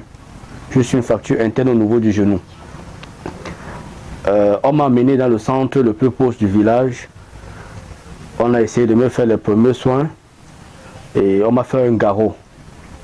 Puis de la suite, on m'a amené chez moi, chez ma mère, chez nous. Et étant là-bas, je n'ai pas reçu de soins parce que on pensait que la situation allait s'améliorer. Mais de jour en jour, l'endroit ne faisait que s'empirer. Et j'ai commencé à voir les ampoules au niveau de ma jambe. Les ampoules sont percées. Le pied a commencé à prendre la gangrène. Après cela, j'ai commencé à vomir du sang, à pisser du sang. Quelques semaines après, on a vu la pertinence et l'urgence. Malgré que ma mère est pauvre, elle n'avait pas de moyens. Je dis bien qu'elle n'avait pas de moyens parce que si elle avait, elle devait se dépêcher et m'amener en ville. Issue d'une famille de la classe prolétaire, dont la mère, seul pilier est cultivatrice. Les moyens vont manquer pour offrir à Emmanuel une prise en charge adéquate, d'où l'orientation vers des masseurs traditionnels. J'étais à la maison, étant abandonné sans aucun soin. Ma maman est allée chercher un masseur parce qu'elle se disait qu'avec le massage, ça pouvait passer. Mais pendant le massage, je ne recevais pas de soins médicaux, sans médicaments, sans injection. Du coup, la plaie ne faisait que, le pied ne faisait que s'infecter au fur et à mesure qu'on massait. Après, le masseur lui-même l'a vu qu'il ne pouvait pas. Il m'a massé pendant 3 jours. Il a démissionné. J'ai fait plus d'une semaine à la maison où le pied s'est infecté, les ampoules sont sorties, ça s'est aggravé. C'est là où ma maman avait appelé ma famille. Il disait qu'il n'avait pas de moyens et que c'était difficile. C'est vrai, nous sommes dans une famille pauvre, déjà, je peux le reconnaître. La situation d'Emmanuel va obliger sa pauvre mère à faire appel aux membres de la famille afin de secourir son fils. Le peu d'argent qui pourra être rassemblé va tout de même permettre qu'Emmanuel puisse être consulté par des spécialistes. Le moment où ça s'est aggravé, ils me sont venus en aide quand il était déjà tard. Quand le pied avait déjà pris la gangrène. Quand ils sont arrivés, maman s'est émergée, elle a fait les efforts. Elle m'a amené dans un centre à Pouma. Quand nous sommes arrivés là-bas, le docteur qui était dans ce centre a dit qu'il ne pouvait pas, que mon cas était grave. On a passé toute la nuit au carrefour, centre-ville de Pouma, question de chercher la voiture. C'était difficile parce que je dégageais déjà, je sentais, si je peux dire ça ainsi. Très tôt le matin, un monsieur qui avait une voiture personnelle qui nous est venu en aide. Arrivé à l'hôpital à Quintini, on a demandé d'opérer, d'amputer. Moi qui sentais mal, moi qui savais que ça ne pouvait plus donner, j'ai accepté qu'on ampute, mais l'un de mes oncles, un sujet est arrivé, il a dit qu'il connaissait quelqu'un à Koutaba. Oui, qui faisait encore un massage. Déjà, le pied était déjà pourri, mais lui disait qu'on pouvait encore soigner. C'est donc comme ça qu'on m'a mené à Koutaba. Arrivé à Koutaba, le monsieur a dit que c'est rien, mon cas est si petit, il peut gérer. Il a déjà géré les cas plus graves que ça. Il m'a suivi pendant plus d'une semaine aussi. Au lieu que la plaie de guérisse, la plaie ne faisait que pourrir, jusqu'on voyait même déjà les os au niveau des orteils. Donc c'est là où lui-même, il a vu qu'il ne pouvait pas. Et comme à Koutaba, il n'y avait pas un grand centre où on pouvait m'amputer, m'opérer, et il nous est orienté à Bamenda. Je suis allé à Bamenda, on m'a amené à Bamenda, à l'hôpital Bansois, où j'ai reçu cette opération. Retour à l'antenne après, bien sûr, ce court-métrage réalisé par l'équipe de reporters de Regard Social. La semaine dernière, nous étions au chevet de Emmanuel. Emmanuel, aujourd'hui, va véritablement commencer sa prise en charge si tout se passe bien. Sur ce plateau, comme il est de tradition, nous allons recevoir Madame Tembe. Juste vous rappeler, pour ces personnes qui désirent nous faire parvenir des dossiers médicaux, que vous composez votre dossier d'une photo et puis les photocopies des carnets des hôpitaux que vous aurez fréquentés. Tout ceci dans une enveloppe que vous déposez au rez-de-chaussée au bureau de Dame Tembe, le bureau de Regard Social. Et puis, si vous désirez également faire vos contributions, d'ailleurs, elles sont les bienvenues, raison pour laquelle nous sommes ici. Nous les récoltons et puis nous les adressons bien sûr aux personnes que vous voudrez bien aider. Dame Tembe, bonsoir et bienvenue sur ton plateau. Bonsoir Martin, bonsoir à tous les téléspectateurs qui nous suivent en live sur notre page Facebook Equinos Télévision via Regard Social. Nous vous disons bonsoir et également un bonsoir du côté de la province de l'Ouest. Et avant d'entamer la lecture des contributions pour le cas d'Emmanuel Trésor, nous allons d'abord effectuer une brèche pour le cas de Roger Njoko, ce jeune homme qui vous a ému, je dirais bien, tant ému que vous avez été tellement nombreux. J'ai reçu plus de 365 appels. Tenez-vous pour le dire, pendant ces 1h30 minutes, j'ai reçu 365 appels pour le cas de Roger Njoko et les contributions qui ont été faites sont les suivantes. Jacob Thio, 1000 francs, Michael Choupé, 2000, Yannick de Bafon, 1000 francs, Jeannette Capches, 2000, Zénabou Blondine, Néné Fente Vassa, 5000 francs, Apollinaire Dia Tatsinda, 10 000 francs, Micheline Emengendi, 3 000 francs, Dominique Duidje, épouse Pinla, 5 000 francs, Emilienne Akorta, 1000 francs, Maurice Soken Songo, 2000, Aliga Boukar Thomas, 2000, le couple Ndié Lydie, 10 000 francs. Delphine Gadem, épouse Tala, 200 francs. Chrétien Dudier Wafo, 500 francs. Gérard Noël Zuede, 2 000 francs. Gilbert Alberto Boudiko, 2 000 francs. Tadengue Fangumete, 3 000 francs. Gertrude Chancel Gouffard, 2 000. Marie-Josée Yungue, 10 000. Luc Eline Diofo, 3 000. Fabi Tchenchen Dieu Cam, 500. Germain Poumo Yannick, 4 000. Marie-Louise Chamatou, 2 500. Sylviette Sandrine Mafo, 3 000 francs. Jaurès Chamba, 2500. Landry Fodjou Chioda, 1000 francs. Jacques Kouedia, 2500. Fola Valérie Tata, 2000. Aris Bifalo Goulefak, 1000 francs. Merci Metombe et Pied, 3000. Franck Barret Songo Feuse, 5000. Suzanne Tago, épouse Sipchepin, 5000 francs. Christian Bristakam, 2000. Joseph Désiré Nieneba, 2000 francs. Serge Bassike Sonkwe, 1000 francs. Christine Youchou, 2000. Succès Nupon Minkia, 3000. Berlin Kwendou, 500. Alexis Nogo, 1000 francs. Nze Hamni Fakembe, 1000 francs. Dominique Azof, 2000.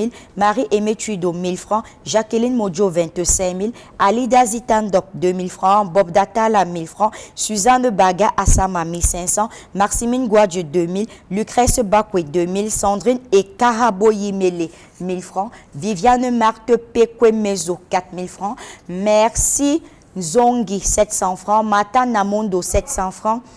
Aladi Adamou, 5000 francs CFA. Nous allons revenir, vous allez consulter la liste des différentes contributions sur notre page Facebook, à savoir Regard Social. Nous allons tout simplement donner le montant que nous avons perçu pendant ces 1h30 minutes. Il s'agit de la somme de 590 650 francs CFA. Nous vous disons déjà merci, soldats de la solidarité. Merci, très téléspectateurs adorés. Nous vous remercions et nous vous disons les contributions continuent via notre numéro de téléphone qui s'affiche au bas de votre petit écran, à savoir le 690 50 50 94 ou le 675 35 25 16. Il est à noter que nous avons présenté ce soir 2 cas sociaux, à savoir Roger Njoko et également le cas d'Emmanuel Trésor. Pour le cas d'Emmanuel Trésor, nous avons perçu la semaine dernière le montant de 773 200 francs CFA. Si la régie me permet, j'effectuerai la lecture des différentes contributions que nous avons perçues. Ndjekam, 500 francs. Ketchaho, 1000 francs. Bienfaitrice de Malabo, 5000 francs. Hamadjam, 3000 francs. Gloire à Dieu, 1000 francs. Maître Ouad, 5000 francs. Silatsa, épouse Tchofak, 10 000 francs. Bombo Eunice, 1000 francs. Karine Raïssa Machum Fopossi, 2000. Estelle Dateru Kwake, 1000 francs. Françoise Essombe, 16 000. Gilda Fofo, 1000 francs. Anesti Djoko Payon, 2000. Boyen Gisèle Di, 500. Charles Kweche Pechou, 10 000. Et 8 Stanlenze, 10 000. Justin Mouchou, 600. Chanceline Chosop, 1000 francs. Francis Walter Nubisi Siewe, 3000. Richard Bila, 1000 francs. Suzanne Alima, 500. Atiechik Blessing, 2000 francs. Chamay Didalingo, 500 francs. Francine Junior Moifo, 5000 francs. Didero Akazi de Kazi Popa, 10 000. Théodule Ngondi Djambou, 3 000. David Djoussi, 1 000 francs. René Nestongwe, 5 000. Roméo Tchetia, 700. Julienne Younfan, épouse Meina, 1 000 francs. Chancel Gertrude Ngounfak, 1 500. Ernest Ayafo, 5 000 francs. Constant Chonon, 5 000. Michel Ongolo, 2 000. Willy Tanko Tesso, 1 000 francs. Virginie Flor Tchentu, épouse Nyobo, 2 000. Apollinette que 1 000 francs. Gepi Robinson Olivier, 1 500. Tadenge Fangumete, 3 000. Jonis Boussop, 2 500. Youssibon Kennedy Moshi, 1 000 francs. Di Benjamin Achou, 10 000 francs. Yvan Gaël Mbeya, 1 500. Guy Babois, 1 000 francs. Marion Junior Mezateo Tiafak, 1 000 francs. Raymond Dieuquois, 5 000. Marie-Noël Dieuche, épouse Mathieu, 2 000. Franck Kedjoumening Djungwa, 1 000 francs. John Achiribel, 2 000. Siouduan Gomsi Kenye, 2 000. Georges Lucioni Tchagé, 5 000. Idriss Takala Takewa, 5 000. Longfa Oza, 5 000. Gilles Emma Diapan, 1 500. Honorine Moifo, 1 000 francs. Sylviane Feuteux, épouse Tafou, 2 500. Yvon Thuori Feuken Sonkwe, 2 000. Sylvestre Siyep, 1 000 francs. Charlène Kemwe, 5 000. Simple Ndé Togem, 500 francs. Martin Tchazé, 300 francs. Nathalie Flor Chabda, 1 500. Adèle Diobon Djoné, 1 500. Odette Abetine Donfak, 1 000 francs. Tchango John, 2 000. Patène Armand Numbi, 5 000. Delphine Gadem, épouse Tala, 2 000. Youlambe Domihi, 2 000. Mustapha Jimbo Mama, 1 000 francs. Rogelin Emmanuel Akana, 500. Lucienne Léoclair Fongaditia, 2 000. Brigitte Ngepi, 500. Joseph Armand Dimeli, 3 000 francs. Vous retrouverez la suite de la lecture de ces contributions sur notre page Facebook Equinox Télévision Regard Social. Vous allez retrouver la liste de ces contributions sur cette page. Vous avez la possibilité de continuer à contribuer pour ces différents cas sociaux à travers les numéros de téléphone qui s'affichent au bas de votre petit écran, à savoir le 690 50 50 94 ou le 675 35 25 16. Et comme j'aime bien sûr le dire, tous les montants sont acceptables. Que ce soit 50, 100 francs, 200, 300, comme vous l'avez si bien entendu, vous avez la possibilité de donner votre part afin que nous puissions redonner du sourire à ces nécessiteux. Rassurez-vous certainement, pour consulter la liste, vous pourrez vous rendre sur la page Facebook d'Equinox Télévision. Dans la rubrique Regard social, vous aurez bien sûr là-bas la traçabilité de toutes les contributions, car on a le droit de vous rendre compte de tout ce que nous percevons comme argent et comment est-ce que nous orientons ces fonds pour la prise en charge des différents cas sociaux qui passent sur notre plateau. Dame Tembe, nous sommes arrivés à la fin de ce programme. Oui, je tiens à préciser que nous avons perçu pour le cas d'Emmanuel Trésor le montant de 773 200 francs CFA. Donc vous voyez bien que nous sommes encore loin du compte pour son opération. Soldats de la solidarité, je vous prie de continuer à mettre cette machine de la solidarité en marche via ces numéros de téléphone afin que dès lundi matin, Emmanuel Trésor puisse entrer, afin que sa prise en charge puisse commencer dès lundi matin à travers le docteur Bacon. Pareil pour Roger Djoko, hein. Le cas de ce soir, vous pouvez bien sûr continuer à envoyer vos contributions. Vous pourrez même dispatcher quand vous envoyez votre argent, une partie pour Emmanuel, une partie pour Roger. C'est selon votre envie. Dame Tembe, au revoir. Au revoir à la semaine prochaine. S'il plaît à Dieu, portez-vous bien et surtout, restez sobre et positif. Merci à toute l'équipe technique qui a abattu un travail de fourmi considérable. Merci à Cédric Chouna, le réalisateur de cette émission. Merci à Danny Warren Zede à la prise de son. Merci à mes caméramens, à M. Gérès Yopa, à Dallas Tiana. Merci à la diffusion, celle de Zéphérin Gondi. Si vous sortez, sortez couvert. Surtout, lavez-vous les mains avec de l'eau coulante et du savon. À très vite.